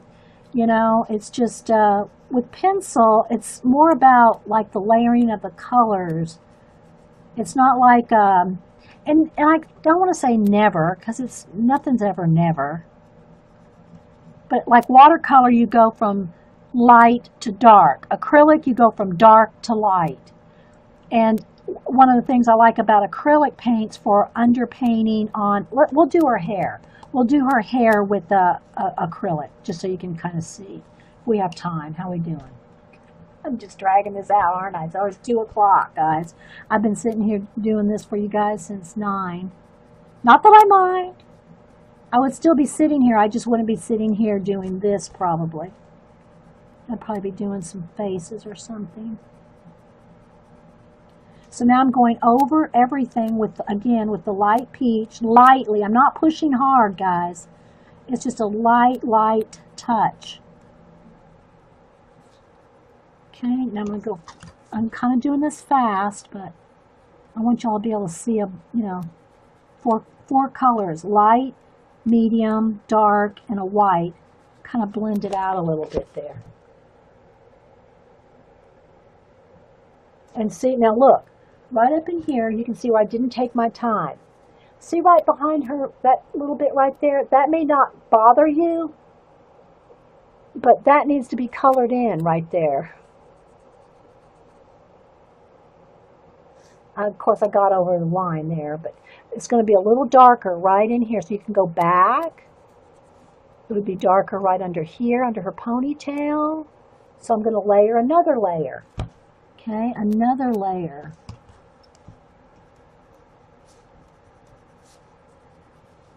But I did want to show you a little bit of something with acrylic. All right, let's say maybe she's an older woman with gray hair. She's a gray hair lady with a bluebird on her head. Okay, let's do that. So what we're going to do is I will start out, then I'm going to test the camera angle. Let me get a gray here. Let's see. I'm just going to go with a slate gray. All right, now a couple things. One, acrylic paint's not going to go through as long as you don't water it down. Do not add water. Don't add water to this. It may not go through. It may or may not, but it's going to wrinkle it, okay? This may wrinkle it a tiny bit, which that won't bother me, but test this kind of thing in the back of your book. Whatever book you're doing it, test it in the back of the book, okay? So I just got a tiny bit of gray right there. Now, I do always wet my brush just so I don't stick a dry brush into paint. That ruins your brushes. But I'm dabbing out all of the excess moisture. Can you hear that? Dab, dab, dab. So if you touch it, you can feel it's damp, but there's no water in it, okay? So now what I'm going to do is just look how little paint I'm getting on that brush. Look how little that paint is. Okay, thanks, Lynn. That's sweet. Okay, little paint. No water. Okay, and I'm just going to flat paint. It's better just to keep going back and getting a little bit more paint. Okay, then blobbing it on. Don't blobby. No blobbies. Just imagine you're coloring with color pencil.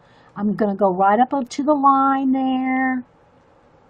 I'm just coloring it in just like I would a color pencil. Very dry. Dry, dry. I know it sounds like I'm talking to my grandkids. It's important, okay? It really is important. I just don't want you to be sorry. You go, oh man, I wish you would have told me not to put any water on my brush. Now it's all wrinkly. Why didn't she tell me that?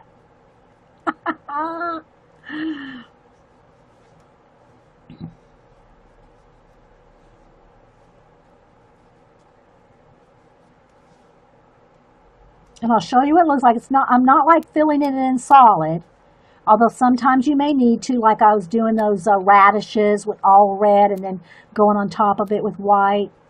But practice, if you're not sure what the results are going to be, you know, practice in the back of your book or on a similar type paper to see what happens before you go in here and go, man, I just messed up my Paula Paris book. Rats.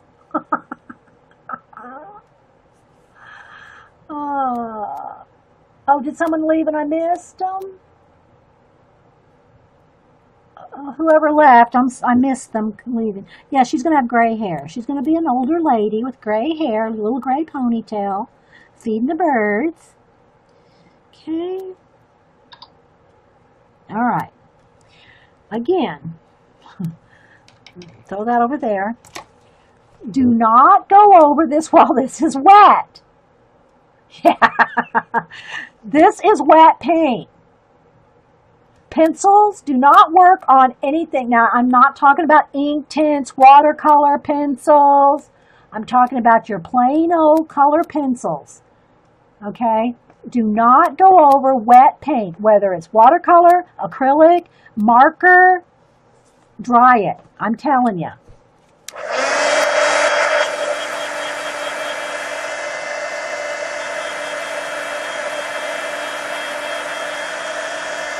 Doesn't take long, you know, doesn't take long. Now I'm going to get me a little bit, I think this is going to be a little bit darker gray, a white, and a regular kind of slate gray. Maybe even that blue again. Let me get a light gray first. Let's see. Nope. It's too tan. And your grays can be your best friend. I'll tell you. There's so many things you can do with grays. There's light gray, dark gray, green gray, blue gray. I think that's kind of be a little bit too tan. Well, no, I'm not happy with it. Let me go for it. Let's see. I have to probably get into my gray bundle. Let me find my gray bundle here. So I want a medium gray. Where's my light grays? I think I got it in here with the blue. Ah, here we go. It's in with the blues. All right, so white and a couple of shades of gray there. A couple things I want, by leaving in her hair especially, leaving a little white there, knowing that I'm going to add white highlights, knowing that it's textury hair and not a flat surface like a tomato. Okay, like when I did the tomato over there, I just did a flat surface of red, filled it in flat, because I knew I was going to shade with the white on top of that. But her hair, I wanted to be more lively, more textury. So yeah, so I left it like that, knowing I'm going to put some white, okay? I may even try to lighten up those black lines with the gray, just to make it a little less black. But first I'm going to go in here with the white and pick out, because the acrylic, okay, let me specify a couple more things. I'm using Americana acrylic paint, not the satin, not the gloss. It's also not the nicer, and some may and some may not work, your artist grade, you know, this kind of stuff. You know, whether it's, you know, Grumbacher, Winsor Newton, whatever. These have they're better for pigment load, but they also have binders and stuff in them that are going to shine. That the pencil just, to me, and I'm not saying there's none out there, don't go over this kind of rough matte surface that your plain old craft paint does. And my favorite is just Americana. Has the best colors that I've seen. So I'm just going to kind of go in here and kind of maybe just pick out where maybe the highlights are on the front of her hair up here. Okay. Maybe a few in there where I kind of left it. But just because I left some doesn't mean I can't go in there and, you know, blend it in. So maybe there's a little bit more shadow here, depending on how gray her hair is.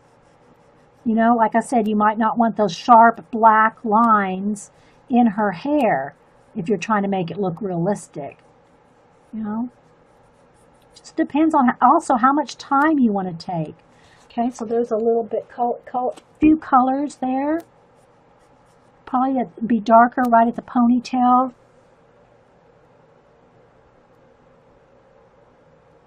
Okay.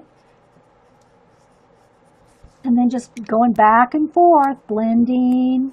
Maybe you want a few little hairs, lines, you know, kind of showing, like kind of like, you know, a little bit of lines. Something like that.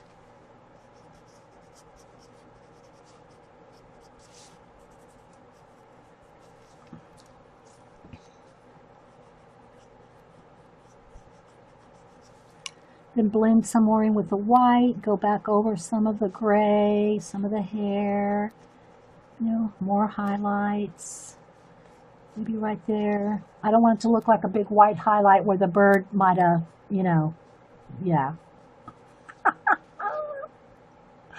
Bye, Vicky. Oh, okay, bye, thanks. I'm getting ready to test my camera angle at one, you know, the different way, and then I'm going to head out too.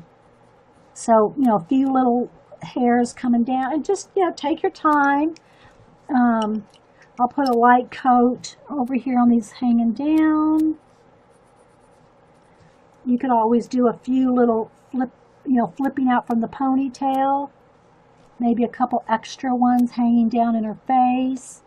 Just because it's not there doesn't mean you can't put it there. So, I don't know. I hope this is kind of helpful to you. Give you some, you know, more ideas. I'm not a definitive, like, expert on coloring or anything like that, or color pencil or anything. You know, I just show you how I do it and what I've learned from my years of doing it. But, you know, that doesn't mean there's, believe me, I have some art, color pencil heroes out there myself. And I watch them and study them and watch, you know, their work when I can. All right, so there we go. I think I'll stop on the hair. You can kind of see where it's got a little bit of a shine.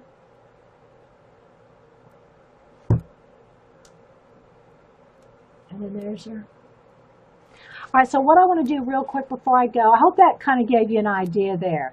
And again, just see a little bit more of this kind of, these girls kind of done, finished. Here's one of the Japanese kimono color book girls there, and another one there that I cut them out and glued them in this book just to keep them. I just liked them. I cut them out. And then some I put in my big Diane Reevely Delusions journal. Okay, all right, so I'm going to cover up the camera. I'm going to, you know, kind of straighten out the legs here. So if you're wanting to get dizzy, you might see something, might make you dizzy, look away. But I want to take the camera off the overhead stick.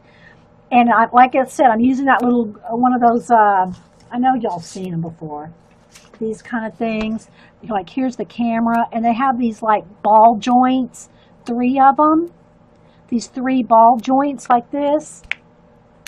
And they move, they're flexible, they'll bend at every one of those joints. Well, I have these wrapped around the stick, and that's what's holding my camera up on the stick. So I'll just take those down, straighten out those legs, and make it like a little tripod and sit it right here, just so I can test out that angle if I want to get really close. So just hang on a second, guys, and y'all can tell me what it looks like. So I'm going to cover up the camera, so just bear with me a second while I unwrap the gorilla arms off the, and I don't know why, that's just what they call it, the gorilla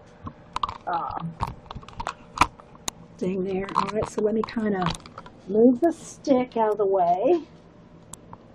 Okay, I'm still here, guys. Hang on.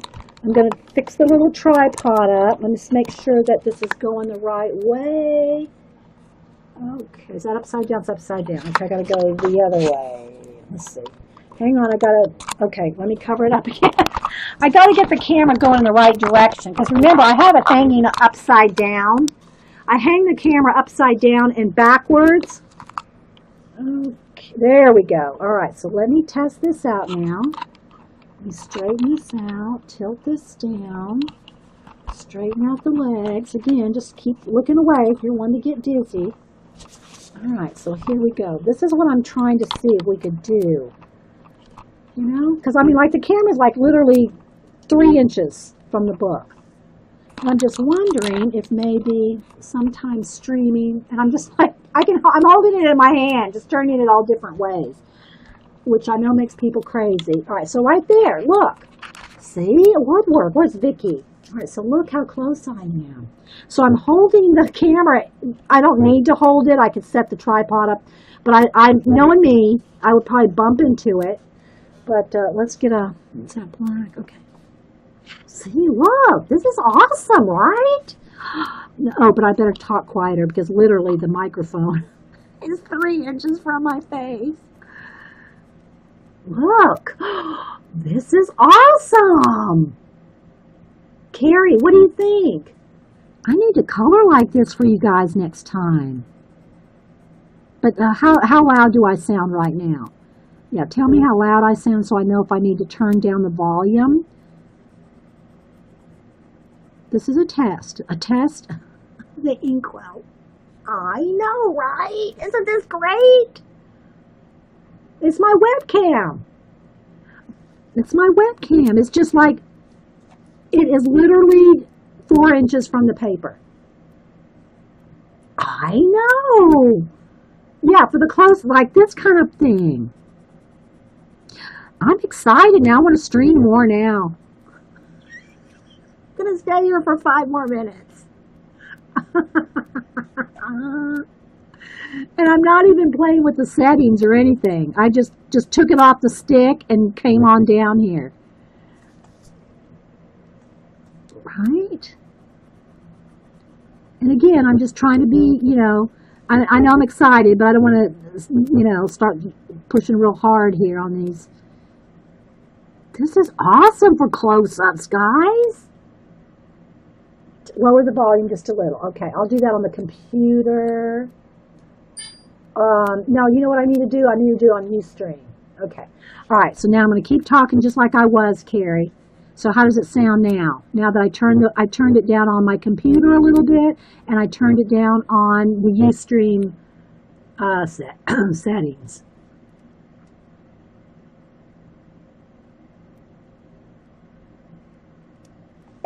It's like you could take the pencil and color. I know.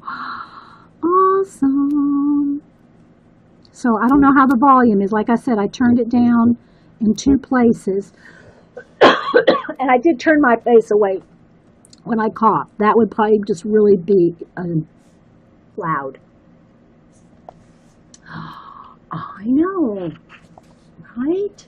And see, I can just, because it's on the little tripod here, and I am holding it with my other hand. I don't have to, but just so I don't accidentally knock it. But look, I can just move the tripod right up to where I need it to be. Oh my gosh. Y'all don't know, I just like had a moment here. I just had a moment. Bye, Angie. Oh, Michael's has tons of new ones. I don't know if you were here at the beginning, Angie, but be prepared. There's probably 30 different ones, starting like at $3.99, Angie. $3.99. See you later, Ange.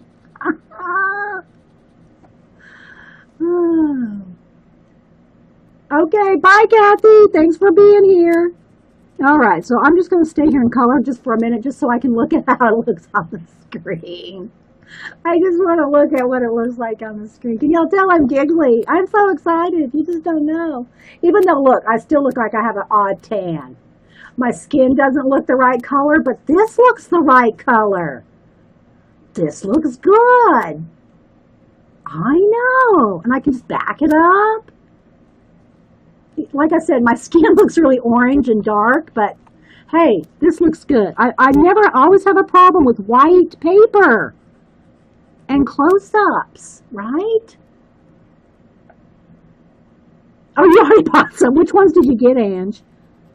Do you have time to tell? No, you probably don't have time to type in all the ones you go. You just need to do a video. Y'all go follow my fairy treasures, Angie. Yeah, she's got an awesome YouTube channel. I'll try to remember to link it in my description, along with like what I got 4 other people.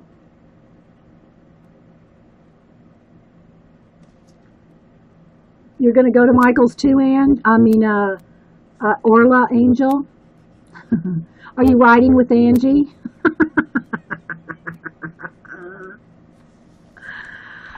Oh, look, guys. Just turn it whatever way. This is awesome. You just don't know. This is making me happy. This has taken me to a happy place right here. Now, of course, this isn't going to be good for working on like a journal page, you know, when you want to see the double page spread or anything like that. But this is awesome for close-ups. Like when I'm trying to draw eyes or, you know, I want y'all to, you know, now going back and forth, I haven't figured that out yet. I mean, I can just lift up the camera like this. You know, I can lift up the camera on the tripod and show you the whole thing. But look. Bye, McLinda. Yes, that's Angie, Carrie. My Fairy Treasures. That's her. Yeah, she's the one that sent me my the ink and the sumi brushes. Remember? I should do another show on that sometime.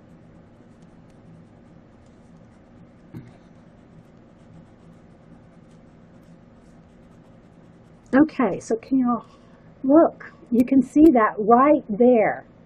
You can't miss it, right? I can't get any closer. I know, Blondie. I'm so excited. Can you tell? Oh my gosh. Sorry, guys. You know, this is just one of those moments. Just let me geek out for a minute. Just gonna geek out for a minute. Oh, okay. So there you go. You can kind of see, you can see like right, you can see sweat stains on her if I wanted you to.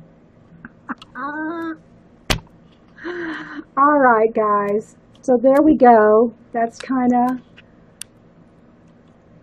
lift the camera up just a little so you can see the bird.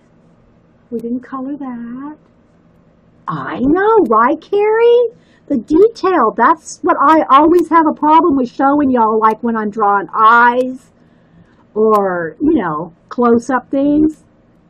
Paula, was Paula still? Paula, get you one of these little, let me see if I can, I don't know if I can get one of its little feet up in front of the camera. Let's see if I can get, okay, see this? There's the leg. See, this is what it looks like. It's a tripod that looks like this, Paula. Look, see how they all bend? Each one bends. And this is what I use to wrap around my stick, hanging overhead and facing down. But look, it just, you know, it's like right there.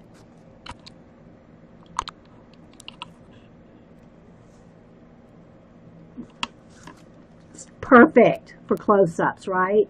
Y'all have the secret. Oh, speaking of secret, I think I have something figured out, Paula. I don't know if it's, you know, I think I'll just email you or message you, Paula, my take on the J.J. Abrams book. Yeah, so if you do something real close up, Paula, and see, I'm just moving it with I'm holding it on my other hand. It'll stand up by itself if I took a second to, like, you know, set it up straight. But you can just hold it and move it around. Now, you know, we don't want a bunch of emailers saying that's making me throw up, but, you know. Okay. Yeah, they're not, I know, I think they're like $10, Blondie. They're not expensive at all. I think Annie, my daughter, bought this one for me at Walmart. Maybe 15 tops or something. They're not, and that was like 4 years ago, I think. She bought that one for me, this little gorilla arm. But they're still out there. I see them all the time, but I just haven't priced them. You know? Yeah. Okay. I will. I'll message you, Paula. But yeah, you need to get you one of these little gorilla things. Just, I mean, all right. Now I'm gonna let go of it. See, it's standing up by itself. Okay. But knowing me, I'll knock it over so it doesn't hurt for me just to keep a grip on one of the little legs. We all want to know. Well, it might be. I don't want. Here's a couple things. If I'm right, I don't want to ruin it for anybody. If I'm wrong, I don't want to lead anybody in the wrong way. Okay? I don't even have my copy of the book yet. I've only seen Paula and Zandra flip through and talk briefly about it. So, and I could mention this to Paula, and Paula go, no, that ain't going to work. And I go, okay, so I'll know. You know, I don't even, my book is on hold at Books A Million. I haven't even got it yet, and I'm already analyzing it. Oh, okay, guys. Well, wait till I get my book. I'll run it past Paula, and then I'll wait till I get the book to even see if it's a feasible idea. Okay, and then it may or may not be. And Paula's just briefly glanced at it herself. All right, guys. Oh, hey, Barb. Sorry, we're getting ready to leave. Sorry, I was just testing a new angle here to zoom in on my coloring. Look, isn't it awesome, Barb? Barb has got the best setup of anybody, so she should tell me. Barb, tell me this is good. Tell me it's good before I go, Barb. Sorry, I'm geeking out a little bit on this angle. So, yeah. We're old and won't remember. Oh my gosh, Marilyn. Marilyn goes, we're old and we won't remember to ask you. I'll remember for you, Marilyn. I may be old, but I'll remember. And then, you know, hey, what are Post-it notes for? What are Post-it notes for? Anyway. All right, so there's my little bit of coloring. And so y'all watch the recording. I've already got 2 hours. This is supposed to be like a 30-minute segment. All right, I'm waiting for Barb to say this looks good. I'm not leaving until Barb says, oh, that looks good. I'm going to wait for her to say it looks good. Okay, let's fabulous. Okay, my day's made. We can go now, guys. Thanks for being here. Bye, guys. Just because this shirt, it looks like it's all one shirt, doesn't mean that it has to be. I'm going to do the yoke of this shirt, black background, and then with pink flowers everywhere. But I'm going to have a separate, the yoke is going to be different. Now, to get a true, nice, dark black, it's going to take a while, okay, with a pencil. If I'm doing like a one-sided color page where I don't care if it goes through, like, here, let me get this one over here. You know, like I was showing where we cut that little bit of ATC out of here for the talking about doing a color book swap. If I want a nice dark black and I just want to use a Sharpie, but this is what happens. I don't want this in my nice Paula Paris book. Okay, so to get the, and even that I would still go over with a black pencil. Let me just put a light coat over the marker so you can see the difference. I don't know if it'll show up, but see how that looks a little gray and faded, and one light coat of color pencil over the black. See how nice and dark that looks? But I base coated it with the Sharpie because it's quicker to do a big background.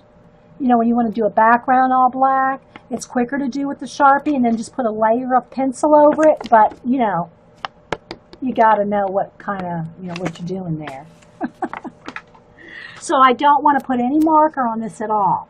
So that being said, getting a nice dark black is going to take a lot of coats. So what I'm going to do just to start here though, I'm going to just go ahead and put a light coat of black just so you can see where it's going to end up being really, really black after about 2 or 3 layers. But I never bear down. If you see a shine while you're doing this, you're pushing too hard. And I don't know if I can, let's see if I can get a little something here. Let me go real dark here. See, I can get dark black real quick, but let's see if you can see the shine. Don't know if the waxy bloom will show up. Y'all know what the wax bloom looks like anyway. It's not showing up on camera, but I can see it. There's a shine to it. Okay, not, and sometimes it just happens, sometimes you get in a hurry or, but like I'm just so used to doing portraits where I don't want that to happen that I have a light touch. And even though it takes probably 3 times as long, the other thing too, by being gentle and going slow, tans, I got pinks, dark pinks, and then I have other brands that I keep here to test out. Oh, here's grays, light greens, pinks, and then of course all the loose ones. And I even got a set of these black grays. I haven't really played with as much as I probably should. These are all my Derwents. Again, I don't have near as many Derwents, but I have them bundled up by yellows and oranges, reds, blues, greens, brown, or greens, blues, purples, like that. So that's how I keep my color pencils. Again, I got tons of loose ones here because these are the ones I've been using doing portraits. And so they're just not put back. Okay, so yeah, that's my system. All right, so I keep it in a tray. It's a big like breakfast tray, one of these trays like this. That way I can carry it from room to room. So I'll just kind of keep it right there, handy, and we'll start. Okay, so again, I think I'm going to want, and my pencil sharpener, I'm going to want, move these markers and pens out of here. Let me just put all this back in here and dig. Into the black. The other thing that I recommend is someone say, well, why don't you just put a piece of washi tape around it? That's a great idea. Put a piece of washi tape around the black so you don't get it confused with the dark blue or the indigo. I don't know how many times I thought I was picking up a black and it was actually indigo. And once it's down there, you can't ever really truly erase your color pencil. I mean, I know you can get the electric sharp, the little battery up, but you're digging into the paper, and I just don't. I try, if I get something like off out of line or something, I'll do my best to get it off with my Dixon Ticonderoga, the black eraser. That is the best eraser that I found. I love my white, the white plastic ones, whatever brand. I have the triangle ones, the square, all the different white ones, but they don't erase color pencil well. But those are my go-to erasers for just regular erasing. But for color pencil, I like the black on the Dixon Ticonderoga pencils. Okay, that's just,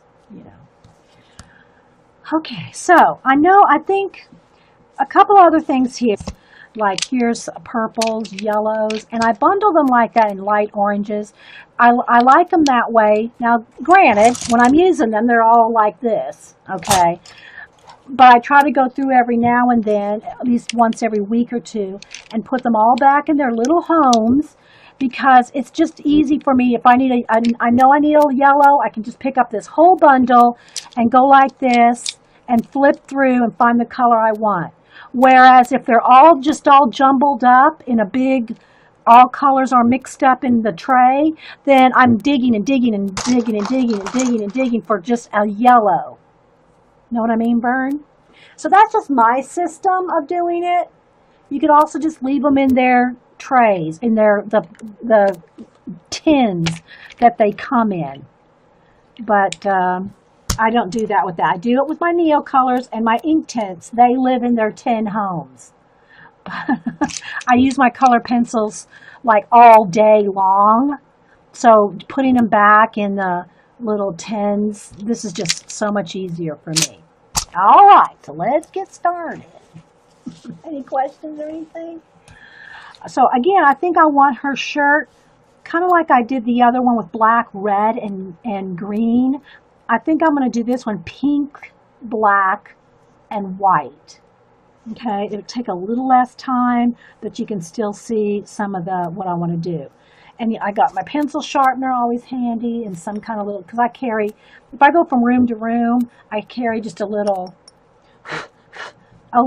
something to keep my pencil sharpeners in, so that, like, if I'm laying in the bed, I can put with my feet up, then I have something to put the pencil shavings in. Rather than, like in here, I got a ginormous trash can right next to me, but so that's just a convenience thing there. Thanks, Paula. Yeah, it's easy for me to find the colors I want when they're bundled. And the bundles I have, hang on, let me tell Hubster I'm still streaming. Hey, I'm still streaming. Can I call you back? Okay, bye. So I do have a whole lot of them loose right now because I've been working on a lot of portraits. So you can see all these are loose right now. Look at all those that need to be put back in their home. All these are loose. But I have like peach and flesh. I have dark blue, light blues, grays and brown grays, light purple, dark purple, yellows, into the next. So it's just a good idea to put a piece of cardstock behind your work, but make sure that that cardstock doesn't end up like halfway up into your piece, because then you're going to get a lump. You're going to have a line right there where you color. If that cardstock is under something like where you're coloring, you're going to get a line there. So be careful. Make sure your cardstock is fully behind what you're doing. I know that sounds simplistic, but, you know, okay. All right. So if y'all have any questions, put them in caps so I know you're talking to me. Otherwise, the conversation just scrolls and rolls by. And, okay. So again, I do not know what colors. I had done one of the other ones with red, black, yellow. I think I'm going to do this one in pink, black, and maybe off-white or something like that. Now, because this is in my book, I'm not going to use my markers. I'm going to use just color pencil. And so it does take a while. Don't get me wrong. Let me just go ahead and move all my markers out of the way here. Just so they're out of my way and I can slide my color pencils up. So I have got pencils here. Let me move this out of the way so I can slide my pencils up. So I have a tray of markers here. Whoops, I'm going to get my color pencils out.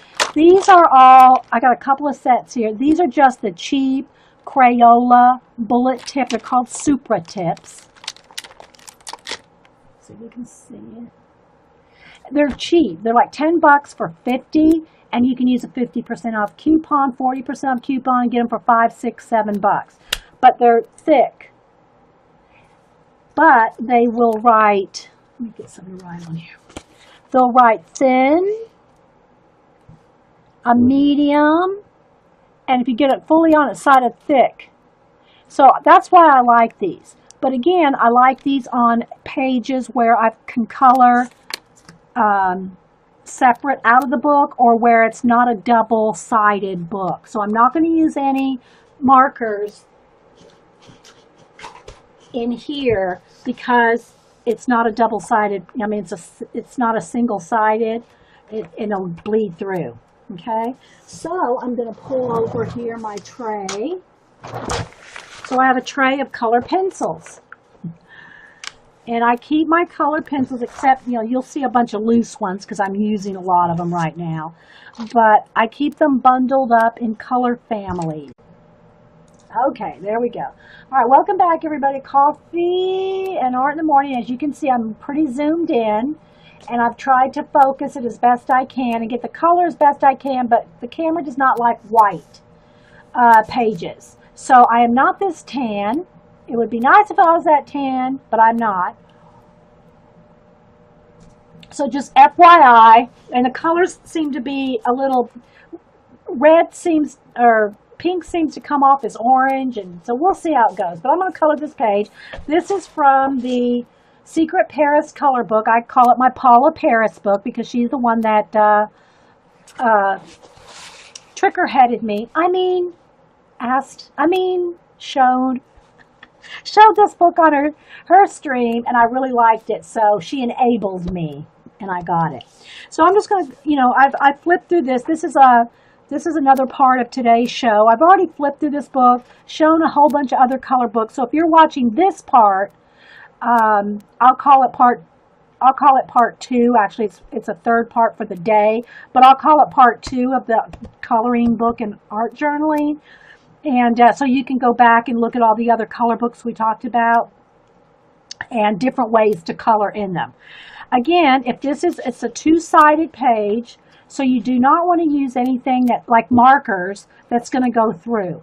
I can use a little bit of acrylic paint, not watered down, or color pencil will be fine. So, but when you have a double-sided page like that, unless you're making a copy separate from the book to color on, you don't want to put marker or anything that's going to bleed through. If you're not sure if it's going to bleed through, go to the back of the book, use one of the back pages to test your markers and stuff. And I mean, when I say test your markers, I mean test every color. Yellow may not go through, black will.